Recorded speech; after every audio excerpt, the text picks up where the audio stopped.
Carbohydrates, है ना, चीनी, ऊपर दिख रही है चीनी। तो कार्बोहाइड्रेट्स पढ़ लेते हैं सबसे पहले, विल सी चीनी, कार्बोहाइड्रेट्स को पढ़ते हैं। तो कार्बोहाइड्रेट्स क्या होता है? कार्बोहाइड्रेट्स इनिशियल स्टडीज से सब बोला जाता था कि कार्बोहाइड्रेट का मतलब ऐसे कंपोनेंट्स जो कार्बन और वाटर उससे मिलके बने हो, है ना। सो बेसिकली बोलते थे कार्बन और वाटर उनसे मिलके जो बने उनको कार्बोहाइड्रेट्स कहते थे। ये इनिशियल डेफिनेशन थी, बट एक्चुअल में that is not true. Finally देखें तो दैट इज नॉट ट्रू। बहुत सारे एग्जांपल्स हैं इसके, बट कार्बोहाइड्रेट्स नॉर्मली उसको बोला जाता था कि जिसमें कार्बन हो और वाटर हो उसको कार्बोहाइड्रेट्स कहते हैं, बट एक्चुअली ये ट्रू नहीं थी, आपको सबको पता है। बट फिर भी आपके एग्जांपल के लिए कुछ एक एग्जांपल है जो इसको फॉलो करते हैं। कार्बोहाइड्रेट्स के केस में कुछ एक एग्जांपल है जो इस पर्टिकुलर डेफिनेशन को फॉलो करते हैं। तो इनिशियली ऐसा बोला गया था, दैट्स नॉट एन इशू। तो फाइनली कौन कौन से एग्जांपल इन्हें फॉलो करते हैं जरा हम उसको चेक कर लेते हैं। ऑलराउंडर बेटा तू जाता क्यों नहीं है? सर्किल ही बना रहा बेटा, और कोई काम नहीं है तेरा? ऑलराउंडर हिमांशु शर्मा क्या कर रहा है बेटा तू? तो यार सर्किल बनाने आया क्या जिंदगी में? तेरे को पता लगा तेरे नीट और तेरी जिंदगी में ये सर्किल ही बनेगा, बफर ही करता रहेगा तो जिंदगी में? इज दिस गुड थिंग जो तू बफर का साइन बना रहा है? उल्लू का पट्टा है कि तू अकेला ही बना रहा है पूरे चैट के अंदर? देखा है तूने? ये अच्छी बात होती है क्या? पता नहीं कैसे कैसे बच्चे, और कोई नहीं बना रहा, इसी को बना रहा है वो सर्किल का साइन, यही करने आया क्या तू?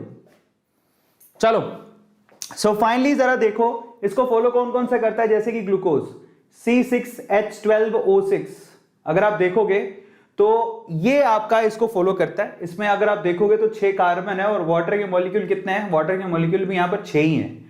तो इसको हम लोग कार्बोहाइड्रेट्स बोलते थे, बट जरूरी नहीं है कि कार्बोहाइड्रेट्स इसी को बोले। आ रहा है समझ में? Is this clear? इसके अलावा और किसको फॉलो करते हैं? C12H22O11, C12H22O11 दिख रहा है इसको? ये क्या बोलते हैं? शुगर, सुक्रोज का फॉर्मूला है। इसमें कार्बन कितने हैं? 12, और वाटर के मॉलिक्यूल कितने हैं? 11। Is this clear to all of you? ये तुम्हारे पास फॉलो करते हैं इसको, तो इनको कार्बोहाइड्रेट्स भी कहते हैं और ये इन्हें फॉलो भी कर रहे हैं। Is this clear to all of you? Yes, तो इसको कार्बोहाइड्रेट कहते हैं। Is this clear to all of you? Yes. तो चलिए कार्बोहाइड्रेट्स, अच्छा कार्बोहाइड्रेट्स में क्या आता है? कार्बोहाइड्रेट्स में शुगर्स होते हैं, सैकेराइड्स, इनको सैकेराइड्स भी कहते हैं। So these are also called sugars और saccharides as well. Is this clear? So इनको शुगर और सैकेराइड्स भी कहते हैं। चलिए तो अब हम आगे पढ़ते हैं। अच्छा आप इनका एग्जाम्पल क्या ले सकते हो? जैसे मैंने आपको बताया ग्लूकोज, सुक्रोज, तो मैं आपको 2 एग्जाम्पल यहां पर देता हूं। कौन कौन से हैं? एक तो है फ्रक्टोज, ये जो आपको स्ट्रक्चर दिखाई दे रही है फ्रक्टोज, और साथ में आपके पास क्या है? ये है एल्डिहाइड्स, सॉरी इसको बोलते हैं ग्लूकोज। अब आपसे कोई पूछे कि बताइए कि कार्बोहाइड्रेट का डेफिनेशन क्या है, तो वो आप यहां से बना सकते हो। कार्बोहाइड्रेट्स का डेफिनेशन क्या होता है वो यहां से आप बना सकते हो। देखिए कार्बोहाइड्रेट्स या तो केटोनिक ग्रुप रखते हैं या फिर एल्डिहाइडिक ग्रुप रखते हैं, ठीक है। तो ऐसे कार्बोनिल कंपाउंड्स जिनमें बहुत सारे हाइड्रोक्सिल ग्रुप होते हैं उनको हम लोग क्या बोलते हैं? उनको हम लोग बोलते हैं carbohydrates. If somebody will ask कि व्हाट इज कार्बोहाइड्रेट्स, तो इन एग्जांपल से आप लोग सीख सकते हो। सो ये जो आपके पास बन रहा है ना, इसको बोलते हैं, क्या बोलते हैं इसको? फ्रक्टोज। अब ये कैसे बनता है मैं आपको बताऊंगा, but this is example of fructose, वो आगे हम लोग सीखेंगे। And this one is you are frequently इससे तो फेमिलियर आप लोग होंगे, दिस इज कॉल्ड ग्लूकोज।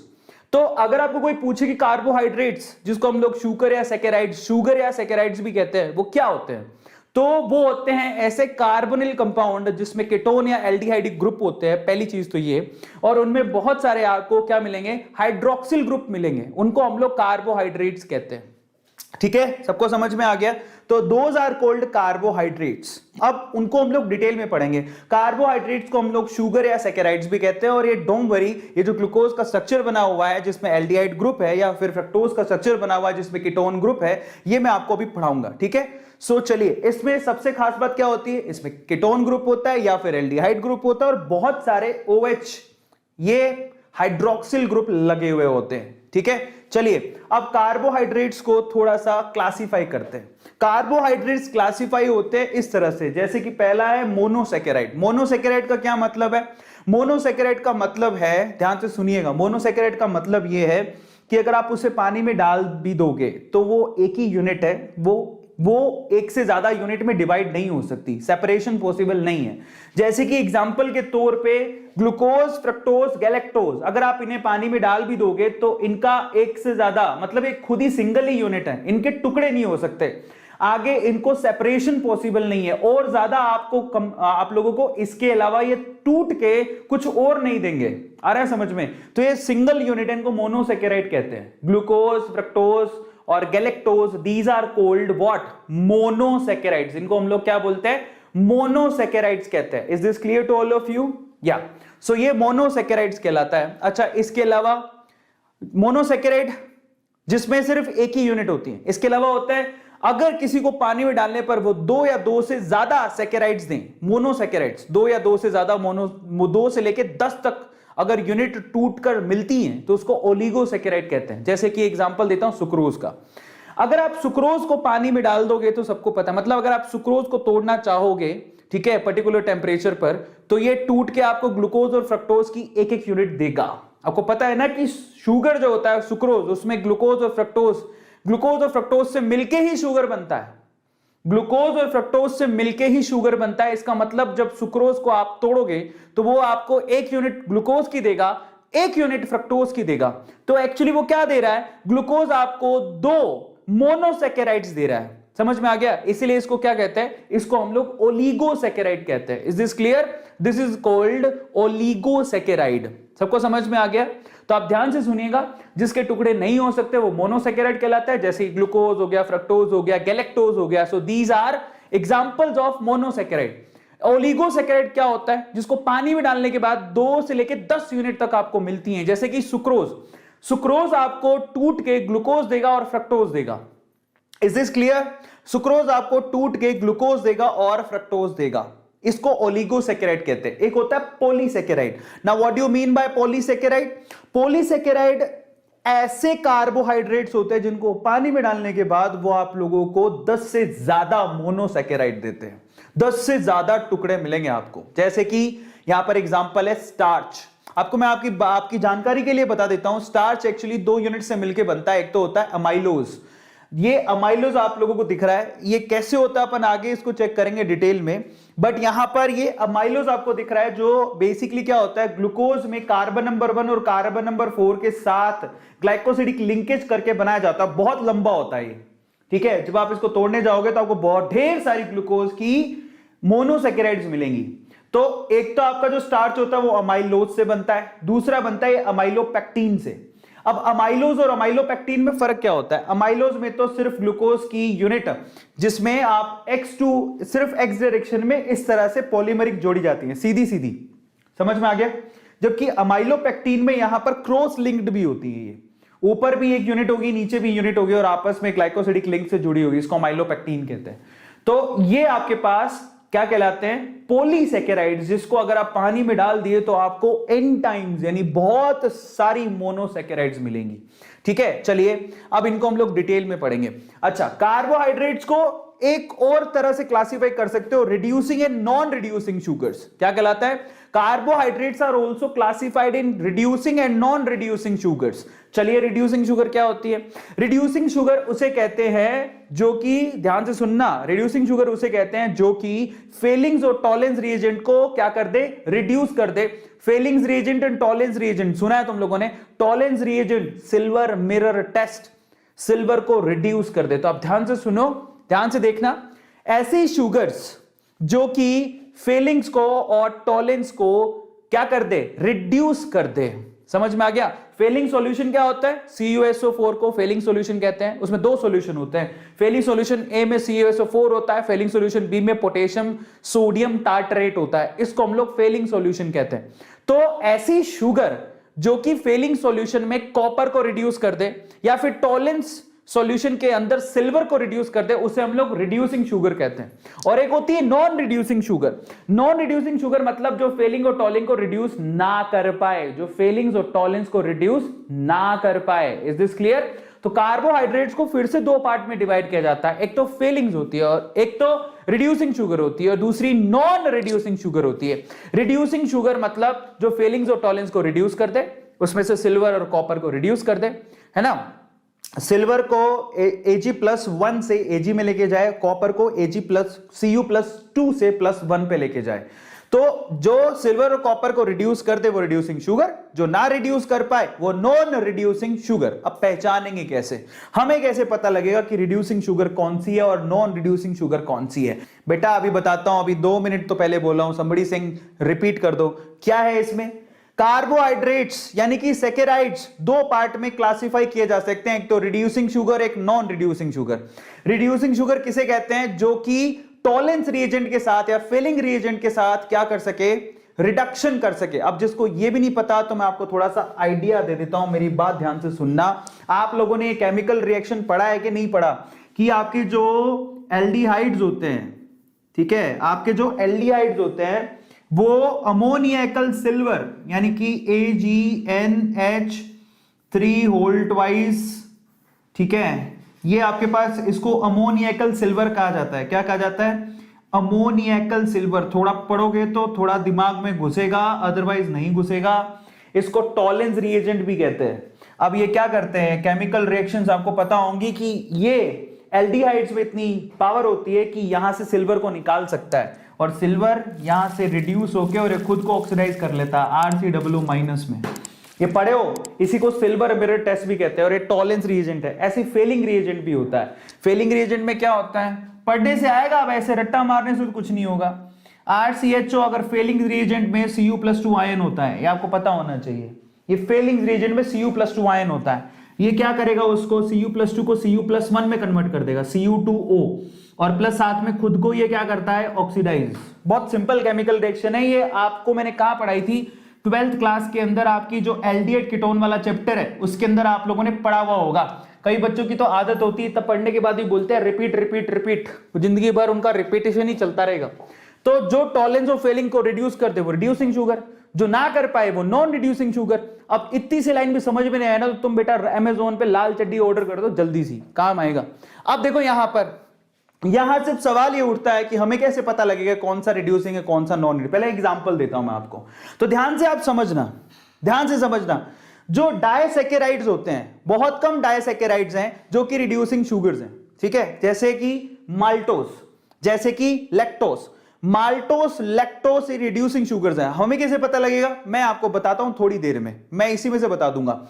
और मजे की बात देखो, यहां पर जितने भी मोनोसैकेराइड्स होते हैं वो सारे के सारे, याद कर लो कि सारे के सारे मोनोसैकेराइड्स रिड्यूसिंग शुगर में आते हैं। तो आप लिखिए, पहले तो आप लिख लो ऑल मोनोसैकेराइड्स, लिख लो मोनोसैकेराइड्स आर रिड्यूसिंग शुगर। जितने भी मोनोसैकेराइड्स हैं वो रिड्यूसिंग शुगर्स होते हैं। सबको समझ में आ गया? और डायसैकेराइड्स में जैसे कि माल्टोस रिड्यूसिंग शुगर है, लैक्टोस रिड्यूसिंग शुगर है। पहचानोगे कैसे मैं आपको बताता हूं, बट पहले एग्जांपल याद कर लो। जितने भी मोनोसैकेराइड्स हैं, जैसे मोनोसैकेराइड का मतलब जिसके आगे टुकड़े नहीं हो सकते वाटर में डालने के बाद, जैसे ग्लूकोज हो गया, फ्रक्टोज हो गया, माल्टोज हो गया, ये सारे के सारे क्या है? मोनोसैकेराइड्स रिड्यूसिंग शुगर है, ठीक है। माल्टोज नहीं, माल्टो तो डाइसैकेराइड है पर वो भी रिड्यूसिंग शुगर है, और लैक्टोज भी रिड्यूसिंग शुगर है। तो maltose, lactose, glucose, glucose, fructose, galactose, ये सारे के सारे रिड्यूसिंग शुगर है। सवाल है कि फिर नॉन रिड्यूसिंग शुगर कौन सी है? नॉन रिड्यूसिंग शुगर है आपकी सुक्रोज। डाइसैकेराइड होती है, सुक्रोज एक नॉन रिड्यूसिंग शुगर है। बहुत बार सवाल पूछा जाता है, पर सवाल है हम इसको पहचानेंगे कैसे, तो मैं आपको समझाता हूं। देखिए इन दोनों में फर्क क्या है। अगर आप ध्यान से देखेंगे तो आप इस रिड्यूसिंग शुगर के एग्जांपल को ध्यान से देखना।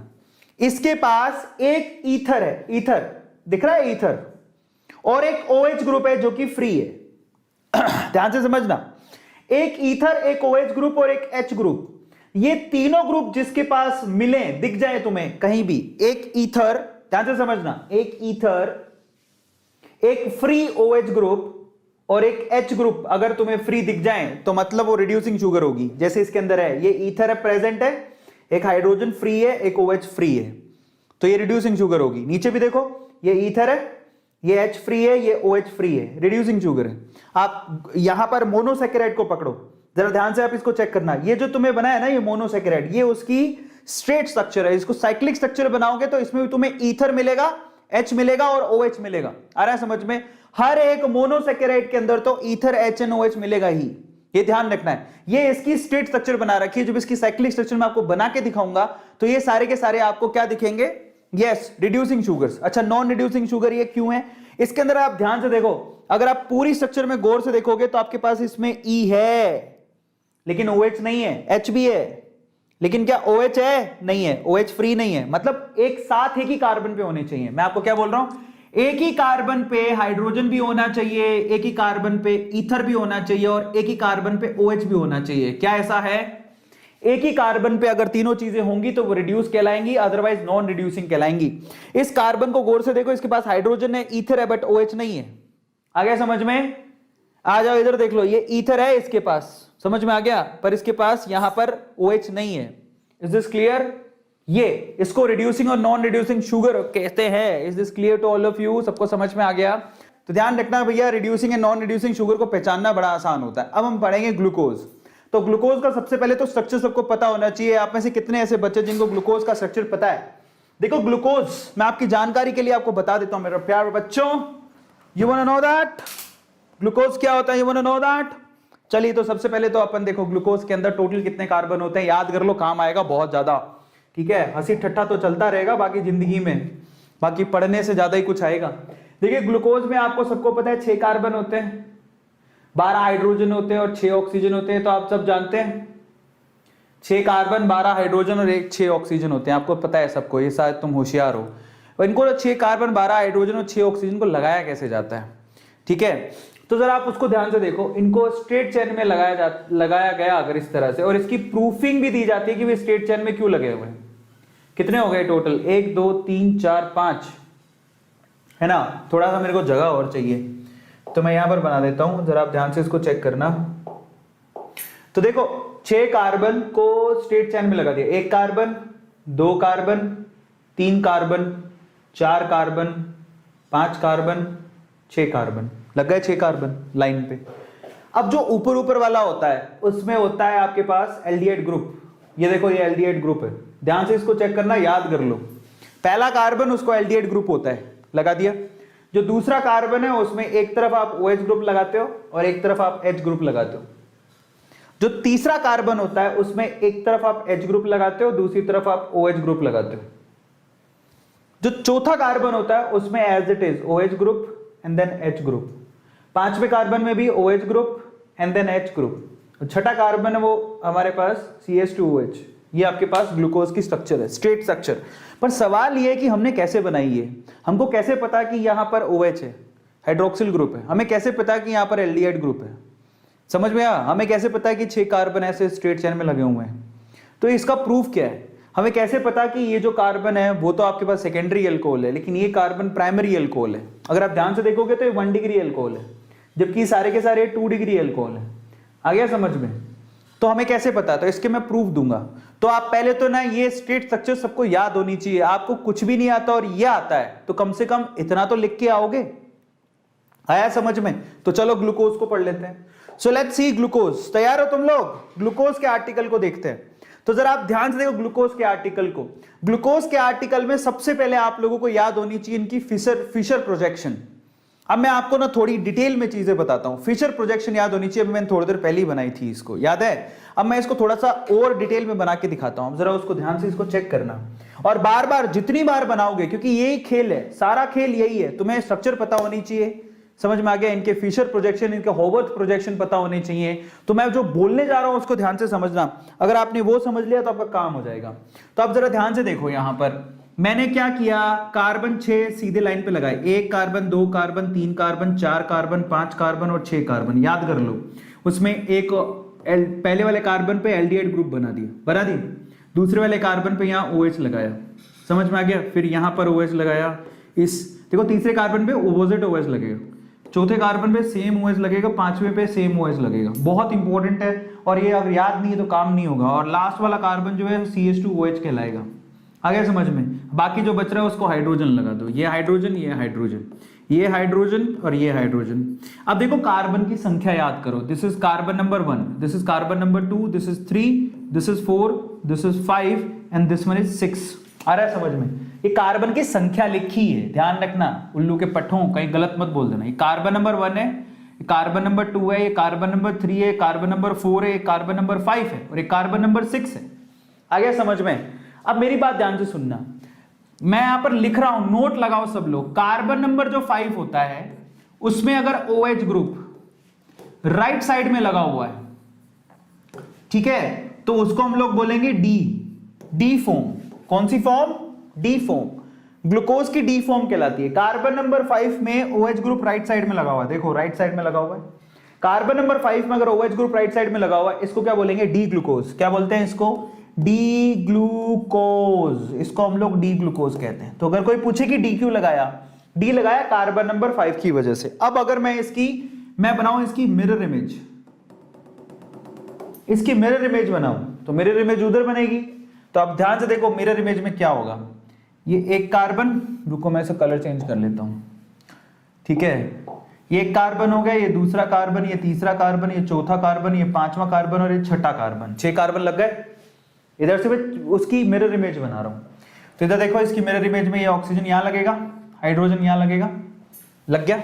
अब देखो ये OH ग्रुप इस तरफ आएगा, ये OH ग्रुप, इधर OH ग्रुप यहां आएगा, फिर इधर OH ग्रुप यहां आएगा, इधर OH ग्रुप यहां आएगा, और ये तो तुम्हारा CH2OH ही है। अब हाइड्रोजन पकड़ लो, यहां हाइड्रोजन लगाओगे, मिरर इमेज बनानी है। इमेज बना लोगे मिरर इमेज, सिर्फ मिरर इमेज बनानी है। देखो यहां जो दिख रहा है वो ठीक यहां दिख रहा है, आ गया समझ में?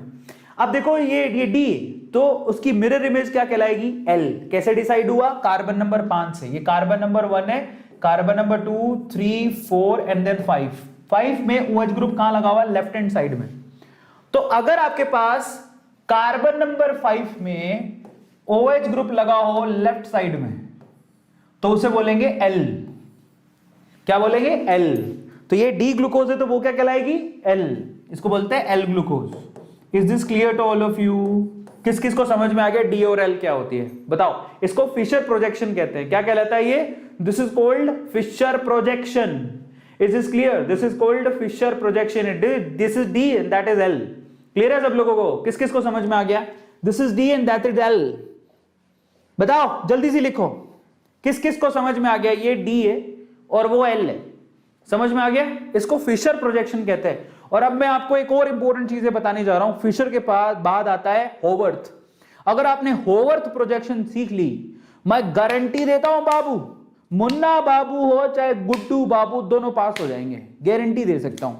तो अब हम सीखेंगे होवर्थ प्रोजेक्शन। तो ये फिशर प्रोजेक्शन तुम्हें याद हो गई? अरे बहुत आसान है। अब हम चेक करेंगे होवर्थ प्रोजेक्शन। अब ये तुम्हारी फिशर प्रोजेक्शन है। You have to remember this is called Fischer projection. ये D glucose, L glucose. L glucose is actually the mirror image of D glucose.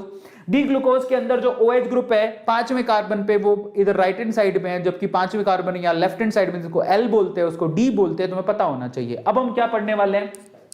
अब हम पढ़ेंगे होवर्थ प्रोजेक्शन। ये कैसे बनाते हैं? ये कैसे? How is this? How we can make it? Can you please tell me? ये सर्किल कैसे बना? ये सर्किल कैसे बना? इसके नाम अल्फा क्यों आया? इसका नाम बीटा क्यों आया? कैसे? अब हम बनाएंगे होवर्थ प्रोजेक्शन। कौन कौन सीखना चाहता है? और आज की क्लास में मैं आप लोग गारंटी देता हूं, मैं आपको होवर्थ प्रोजेक्शन सिखा दूंगा। कौन कौन बच्चा है जो होवर्थ प्रोजेक्शन सीखना चाहता है? कौन कौन बच्चा है जो होवर्थ प्रोजेक्शन सीखना चाहता है? और मैं गारंटी देता हूं, अगर तुमने आगे 5 मिनट देख लिया, मैं अरविंद अरोड़ा तुम लोगों को होवर्थ प्रोजेक्शन सिखा दूंगा। तुम सर्किल बनाना सीख जाओगे, गारंटी दे रहा हूं। Now we'll see Howarth projection. Now this is really very interesting and very important. ध्यान से समझना, Howarth projection सीखेंगे and that is really very very very important, जो कि बहुत ज्यादा important है। Howarth projection सीखने वाले हैं। Now the topic is Howarth projection. ठीक है, Howarth यानी कि साइकिल कैसे बनाएंगे? How we can make cycle? Howarth projection बनाएंगे अब, यानी कि साइक्लिक स्ट्रक्चर बना के दिखाऊंगा मैं आपको ग्लूकोज की। ठीक है, तो ग्लूकोज की साइक्लिक स्ट्रक्चर बना के दिखा रहा हूं, ध्यान से उसको देखना, बड़े आसानी समझ में आएगा। ठीक है, सबसे पहले आपको क्या करना है? अगर आपको होवर्थ बनानी है तो आपको सबसे पहले स्ट्रेट चेन वाली आनी चाहिए। तो स्ट्रेट चेन वाली कैसे होगी? मैं अभी बना के दिखाया था, मैं फिर से बनाता हूं। यहां पर बार बार खेल वही है। तो यहां पर देखो, सबसे पहले वो 6 कार्बन बनाओ। ये पहला कार्बन, ये दूसरा कार्बन, ये तीसरा कार्बन, चौथा कार्बन, 5वां कार्बन, छठा कार्बन। बन गया। ऊपर ऊपर क्या लगाए थे तुम? एल्डिहाइड ग्रुप लगाए थे कि नहीं लगाए थे? फिर उसके बाद यहां क्या लगाए थे तुम? OH। यहां क्या लगाए थे? H। यहां क्या लगाए थे? H। यहां क्या लगाए थे? OH। यहां क्या लगाए थे? OH। यहां क्या लगाए थे? H। यहां क्या लगाए थे? OH। यहां क्या लगाए थे? H।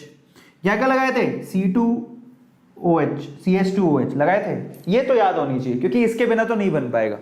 तो तुम्हारी चैन, ये जो स्ट्रेट चैन है ना, यही तुम्हें साइक्लिक स्ट्रक्चर बना के देगी। कैसे?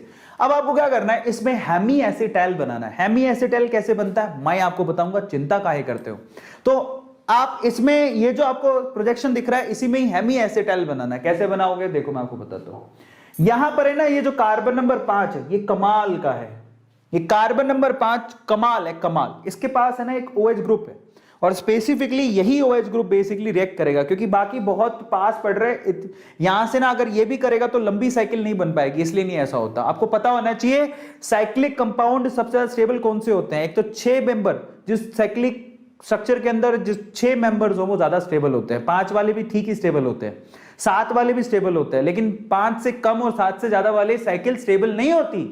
तो in that case carbon number 5 के पास ये जो OH ग्रुप है, मैं थोड़ा सा OH ग्रुप में आपको दिखाता हूं। नहीं यार, ये देखो, ये OH ग्रुप आपको दिखाई दे रहा है क्या सब लोगों को? मैं यहां पर दोबारा बना देता हूं, देखो। हाँ, सो ये O है और ये H है कार्बन नंबर 5 के पास। दिखाई दे रहा है सब लोगों को? वैसे सभी के पास है, लेकिन स्पेशली कार्बन नंबर 5 ये कमाल का कार्बन है, मैंने आपसे कहा था। अब इस ऑक्सीजन के पास क्या है, लोन पेयर्स है कि नहीं है? और स्पेशली यही करेगा क्योंकि ये सबसे स्टेबल साइकिल बनाएगा। करने को तो कोई भी कर सकता था, ये भी कर सकता था, ये भी कर सकता था, लेकिन जो साइकिल बनेगी वो छोटी बनेगी। यहां से साइकिल बहुत बड़ी बनेगी, इसीलिए ये करता है। क्या करता है, इस कार्बन को देखो, ये जो कार्बन है ना, इसके ऊपर प्लस का साइन है। क्यों? क्योंकि इस ऑक्सीजन के ऊपर माइनस का साइन है, क्योंकि ऑक्सीजन इज मोर इलेक्ट्रोनेगेटिव। तो क्या करता है, ये जो ऑक्सीजन है अपने इलेक्ट्रॉन डोनेट करता है। ऊपर से आएगा किस कार्बन को, इस कार्बन को डोनेट करता है। ध्यान से देखना, ये अपने इलेक्ट्रॉन डोनेट कर रहा है, इस कार्बन को कर रहा है। तो ये कार्बन 5 बॉन्ड तो बना नहीं सकता, इसलिए ये ऑक्सीजन क्या करता है, अपने पाई इलेक्ट्रॉन्स को खींच लेता है। खींच लिया, खींचने पर, अब समझते जाना, खींचने पर इस ऑक्सीजन पे क्या आ जाएगा, माइनस का साइन आ जाएगा। इस ऑक्सीजन ने इलेक्ट्रॉन डोनेट किए तो इस पे प्लस का साइन है, दिखाई दे रहा है। अब ये ऑक्सीजन क्या करती है, इस हाइड्रोजन से इलेक्ट्रॉन को खींच लेती है। ऑक्सीजन और हाइड्रोजन के बीच में बॉन्ड होगा, ये अपने इलेक्ट्रॉन को खींच लेती है। तो ये हाइड्रोजन क्या होता है, H+ की फॉर्म में बाहर चला जाता है। अब ये H+ की फॉर्म में कहां जाता है, इस ऑक्सीजन के पास चला जाता है। ये कहता है मम्मी मम्मी इलेक्ट्रॉन चाहिए, तो ये H+ यहां चला जाता है, इस ऑक्सीजन के पास। अब जो जो मैंने बोला उसको मैं आपको बना के दिखाता हूं, ध्यान से इसको देखना, ठीक है। दोबारा बोलता हूं क्या किया मैंने। ये 5 नंबर ऑक्सीजन वाला इलेक्ट्रॉन ये डोनेट होते हैं इस कार्बन को, ये इलेक्ट्रॉन खींच लेती है, तो इसमें माइनस आ गया। ये ऑक्सीजन अपना प्लस खत्म करने के लिए ये इलेक्ट्रॉन खींच लेगी, तो ये हाइड्रोजन H+ की फॉर्म में बाहर चला जाएगा। ये H+ बेसिकली अपनी मम्मी के पास जाएगा, O- के पास। यहां पर OH ग्रुप हो गया। अब मैं आपको इसी को बना के दिखाता हूं जो मैंने किया, ध्यान से देखना इसको। Now this is really very interesting. तो मैं आपको बना के दिखाता हूं इस तरफ। फाइनली मैंने किया क्या है, किया कुछ यूं है, ध्यान से इसको देखना। ये जो कार्बन आपको दिखाई दे रहा है, ये कार्बन ऊपर ऊपर वाला पहला कार्बन, उसके नीचे दूसरा कार्बन, उसके नीचे तीसरा कार्बन, उसके नीचे चौथा कार्बन, उसके नीचे 5वां कार्बन और उसके नीचे 6ठा कार्बन। 6ठे कार्बन में तो कोई प्रॉब्लम नहीं है, ये तो CH2OH है। जो चीजें एज इट इज है उनको तो मैं एज इट इज ही रख देता हूं, इसमें तो कोई प्रॉब्लम है नहीं। अच्छा, दूसरे कार्बन पे कोई प्रॉब्लम नहीं है, पहला कार्बन है दूसरा कार्बन, दूसरे कार्बन पे कोई प्रॉब्लम नहीं है, यहां पर OH है और यहां पर क्या है, H है। तीसरे कार्बन पे कोई प्रॉब्लम नहीं है, यहां पर क्या है, H, यहां पर क्या है, OH। चौथे कार्बन पे कोई प्रॉब्लम नहीं है, कुछ किया क्या तुमने, नहीं। यहां पर क्या है, OH, यहां पर क्या है, H। तुमने कहा किया, ये 5वें कार्बन का जो ऑक्सीजन है बेसिकली वो बॉन्ड बना रहा है इस कार्बन के साथ। बना के दिखाओ, ये देखो, ये 5वें कार्बन का ऑक्सीजन, मैं ऑक्सीजन को यहां रख देता हूं। ये रहा वो ऑक्सीजन जो दिखाई दे रहा है, ये वाला ऑक्सीजन, मैंने इसको यहां रख दिया। ये किसके साथ बॉन्ड बना रहा है, इस भाई साहब के साथ। बना लिए बॉन्ड, याद है, यही ऑक्सीजन बेसिकली डोनेट कर रहा था अपने इलेक्ट्रॉन इस कार्बन को। जिसने ढंग से पढ़ा हो बड़े आसानी समझ में आ जाएगा। हो गया। अच्छा, अब इस 5वें कार्बन में उस तरफ हाइड्रोजन है, तो ये हाइड्रोजन तो एज इट इज लगा देता हूं मैं, लगा दिया। अब मेरी बात ध्यान से सुनना, अब बच रहा है ये, इधर देखो, ये ऑक्सीजन है, इसने इलेक्ट्रॉन खींच लिए थे, तो ये इलेक्ट्रॉन खींच के एक सिंगल बॉन्ड हो गया, O पे माइनस था, इसको हाइड्रोजन मिल गया था, ये वाला हाइड्रोजन किसको मिल गया था, इस ऑक्सीजन को, तो ये OH हो गया। और इस तरफ क्या लगाओगे आप, हाइड्रोजन। ये किस किस को समझ में आ गया, उससे यहां पहुंच गए, ये किस किस को समझ में आ गया, उससे यहां पहुंच गए, किस किस को समझ में आ गया? जल्दी लिखो चैट सेक्शन में, किस किस को समझ में आ गया? यहां से यहां किस किस को समझ में आ गया?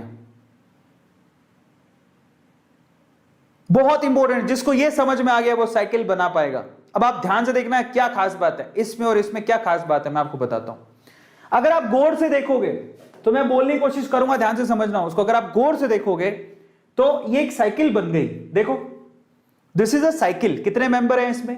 इसमें एक कार्बन है, ये कार्बन 2, ये कार्बन 3, ये कार्बन 4, ये कार्बन 5 और ये ऑक्सीजन 6। एक साइकिल है जिसमें टोटल 6 मेंबर है। तो ये साइकिल में 6 मेंबर है। This is 6 membered ring. ये 6 मेंबर्ड रिंग है जो कि स्टेबल है, इसी वजह से कार्बन नंबर 5 ने भागीदारी की। आपको पता होना चाहिए कि 6 मेंबर की रिंग है, काफी ज्यादा स्टेबल होती है। ठीक है, अब मेरी बात ध्यान से सुनना जो मैं बोलने वाला हूं। नाउ जो मैं बोल रहा हूं उसको बड़े ध्यान से समझना। मैं इसको मिटाऊंगा, इसके थ्रू मैं वो बना के दिखाऊंगा जो एक्चुअल में तुम देखना चाहते हो, पर इसको मैं मिटाऊंगा। अब मेरे को इसकी जरूरत है, ठीक है, मैं इसको हटा रहा हूं। तो मैं इसको रब करता हूं सबसे पहले। अब जो मैं बोलूंगा ध्यान से समझना इसको, ठीक है। पहले मैं इसको हटाता हूं, ये तो तुम्हें समझ में आ गया होगा, तो मैं इसको हटा देता हूं। Is this clear? सबको समझ में आ गया? मेरे प्यारे बच्चों, मेरे दुलार बच्चों, मेरे मोटे मोटे बच्चों, मेरे छोटे छोटे बच्चों, मेरे चुन्नू मुन्नू बच्चों, सबको समझ में आ गया? यस। अब मैं क्या करने वाला हूं, ध्यान से समझना। अब मैं आपको इसकी साइकिल बना के दिखाऊंगा। 6 मेंबर्ड रिंग है। 6 मेंबर्ड रिंग कैसे दिखती है? बेंजीन के टाइप की, वो बना के दिखा रहा हूं। तो क्या करोगे जरा ध्यान से समझो। इस 6 मेंबर्ड रिंग में 5 तो कार्बन है, 1 2 3 4 5, और फिर एक ऑक्सीजन है। तो टोटल 6 मेंबर रिंग बनानी है जिसमें 5 कार्बन होंगे और 1 ऑक्सीजन होगी। बना के दिखाता हूं, जरा ध्यान से इसको चेक करना। देखो इधर देखो सब लोग, ये एक कार्बन, ये दूसरा, ये ऑक्सीजन, ये कार्बन, ये कार्बन, ये कार्बन, ये कार्बन, लो बन गई। ध्यान से समझना। अच्छा, कार्बन नंबर 1 कहां है? This is carbon number 1। ये रही कार्बन नंबर 1। तो ये रहा तुम्हारा कार्बन नंबर 1, दिखाई दे रहा है सब लोगों को। ये कार्बन नंबर 2, तो ये कार्बन नंबर 2। ये कार्बन नंबर 3, तो ये कार्बन नंबर 3। ये कार्बन नंबर 4, तो ये कार्बन नंबर 4। ये कार्बन नंबर 5, तो ये कार्बन नंबर 5। ये कार्बन 5 ही ऑक्सीजन से जुड़ा हुआ है, तो देखो ये ऑक्सीजन। तो कार्बन नंबर 5 और कार्बन नंबर 1 आपस में किससे जुड़े हुए हैं? ऑक्सीजन से। तो ये रहा बीच में ऑक्सीजन, दिखाई दे रहा है सब लोगों को? बन गया। अब मैं जो बोल रहा हूं उसको ध्यान से समझना। मैं कहता हूं इस रिंग के अंदर जो भी है वो नीचे बनाओगे। इस रिंग के अंदर कौन है? ये कार्बन नंबर 1 पे OH रिंग के अंदर आ रहा है, इसको नीचे बनाओगे। समझ में आ गया? तो देखो इस कार्बन नंबर 1 में एक तरफ OH है, एक तरफ H है, तो OH वाले को नीचे बनाना, जो रिंग के अंदर है वो नीचे बनेंगे। तो मेरी यहां शॉर्ट ट्रिक क्या हो गई?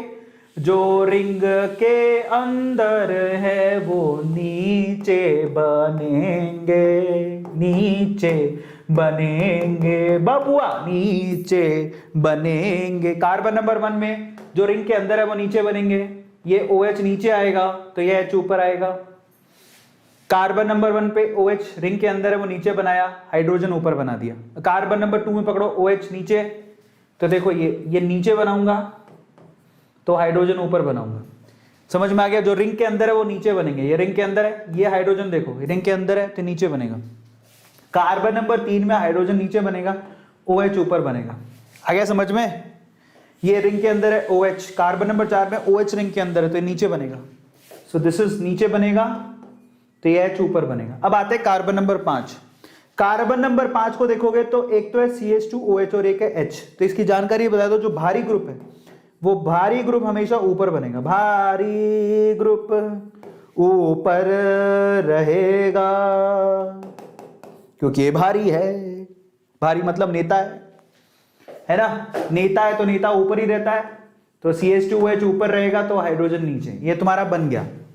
अब इसमें मेन चीज है कार्बन नंबर 1, ध्यान से देखना। Now carbon number 1 is very special. ये कार्बन नंबर 1 बहुत स्पेशल है। बनानी आ गई सब लोगों को? इससे यहां तक पहुंच गए? किस किस को आ गया ये? अब मेरी बात सुनना, जो कार्बन नंबर 1 है this is C1। Carbon number 1 में, अब बहुत ध्यान से सुनना, मैं लिखता हूं, कार्बन नंबर 1 में अगर OH नीचे है तो वो तुम्हारी कौन सी फॉर्म है? Alpha.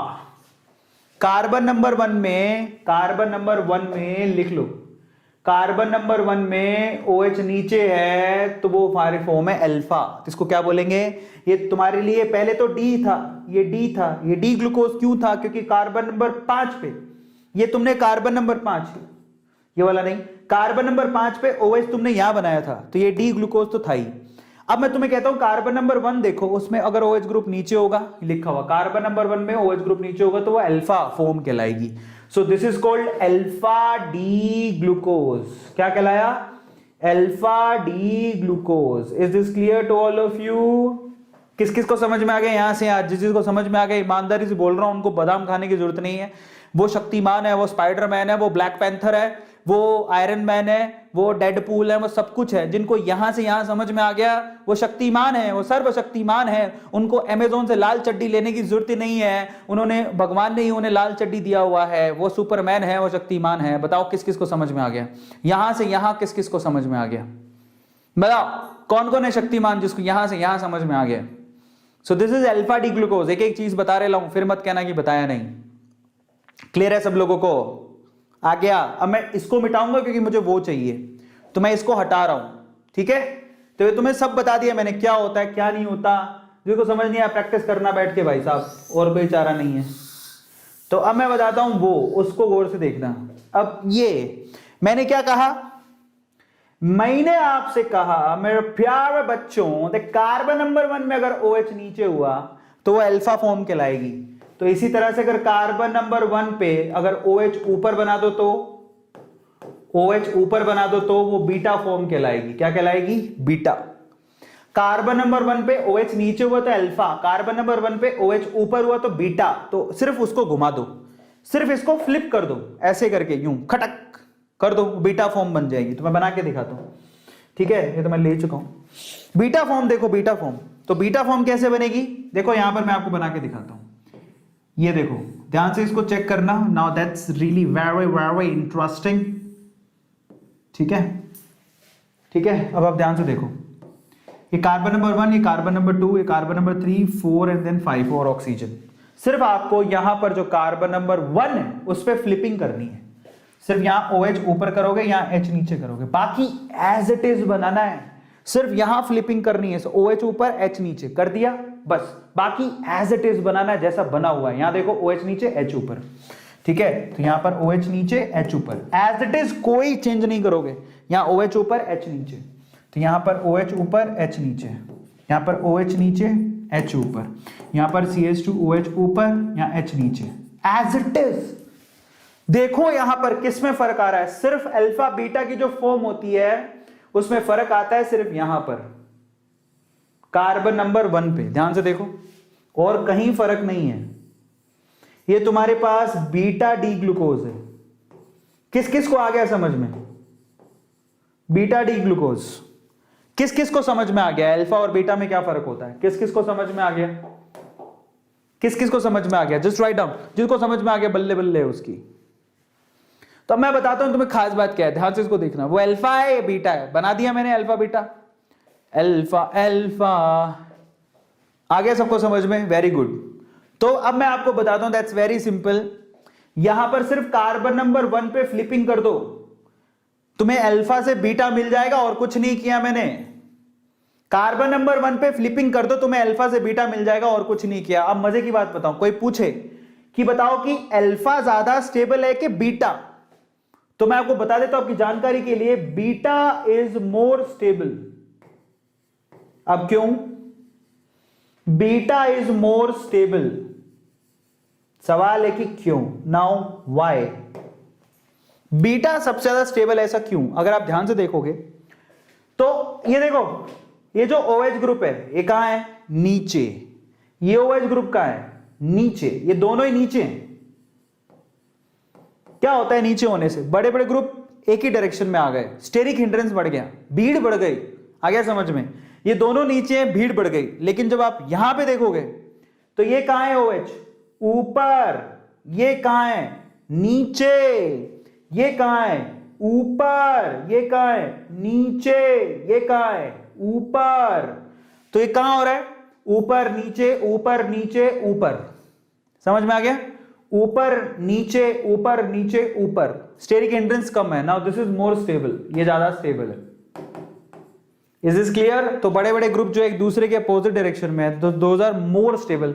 So the beta form in glucose is more stable. सबको समझ में आ गया? यस। सब ध्यान रखना, ग्लूकोज के अंदर beta form is more stable, ये ज्यादा स्टेबल होती है। सबको समझ में आ गया? आप बैठ के बनाना इसको, ये बहुत आसान है। ठीक है, सो दिस इज वेरी इजी। चलिए अब मैं आपको समझा चुका हूं, सिखा चुका हूं, अब ध्यान से देखो। इसको होवर्थ प्रोजेक्शन कहते हैं। आप ध्यान से देखना, मैंने आपसे कहा था देखो कार्बन नंबर 1 में OH नीचे है, जहां OH नीचे उसको क्या बोलते हैं? अल्फा। सिर्फ आप ये चेंज कर दो, यहां पर 1 में OH ऊपर है, इसको बोलेंगे बीटा। तो फर्क कहां पर है? फर्क सिर्फ कार्बन नंबर 1 पर है। कार्बन नंबर 1 से you will get the 2 forms of D glucose. आप डी ग्लूकोज की 2 फॉर्म पालोगे कार्बन नंबर 1 में फ्लिपिंग करते ही। So carbon number 1 is the main thing, जहां से आप फ्लिपिंग करते ही 2 फॉर्म बनाओगे, अल्फा और बीटा। Is this clear? अब फाइनली अगर आप ध्यान से देखना चाहते हो तो कुछ ऐसे बनती है, ये इसका जिफ है। ध्यान से देखो कैसे कन्वर्ट होती है। सो ये कन्वर्ट होते हुए दिखा रहा है आपको, देखो ये इस फॉर्म में, साइक्लिक फॉर्म में कैसे कन्वर्ट होती है स्ट्रेट चेन से। ध्यान से देखना फिर से, ये देखो स्ट्रेट चेन धीरे धीरे धीरे करके अपने आप को मोड़ती है, और मोड़ने के बाद ये ऐसे ऐसे करके यू करके ये करके यो करके यो हनी सिंह करके ये बन जाती है। समझ में आ गया? तो इस तरह से बन गई।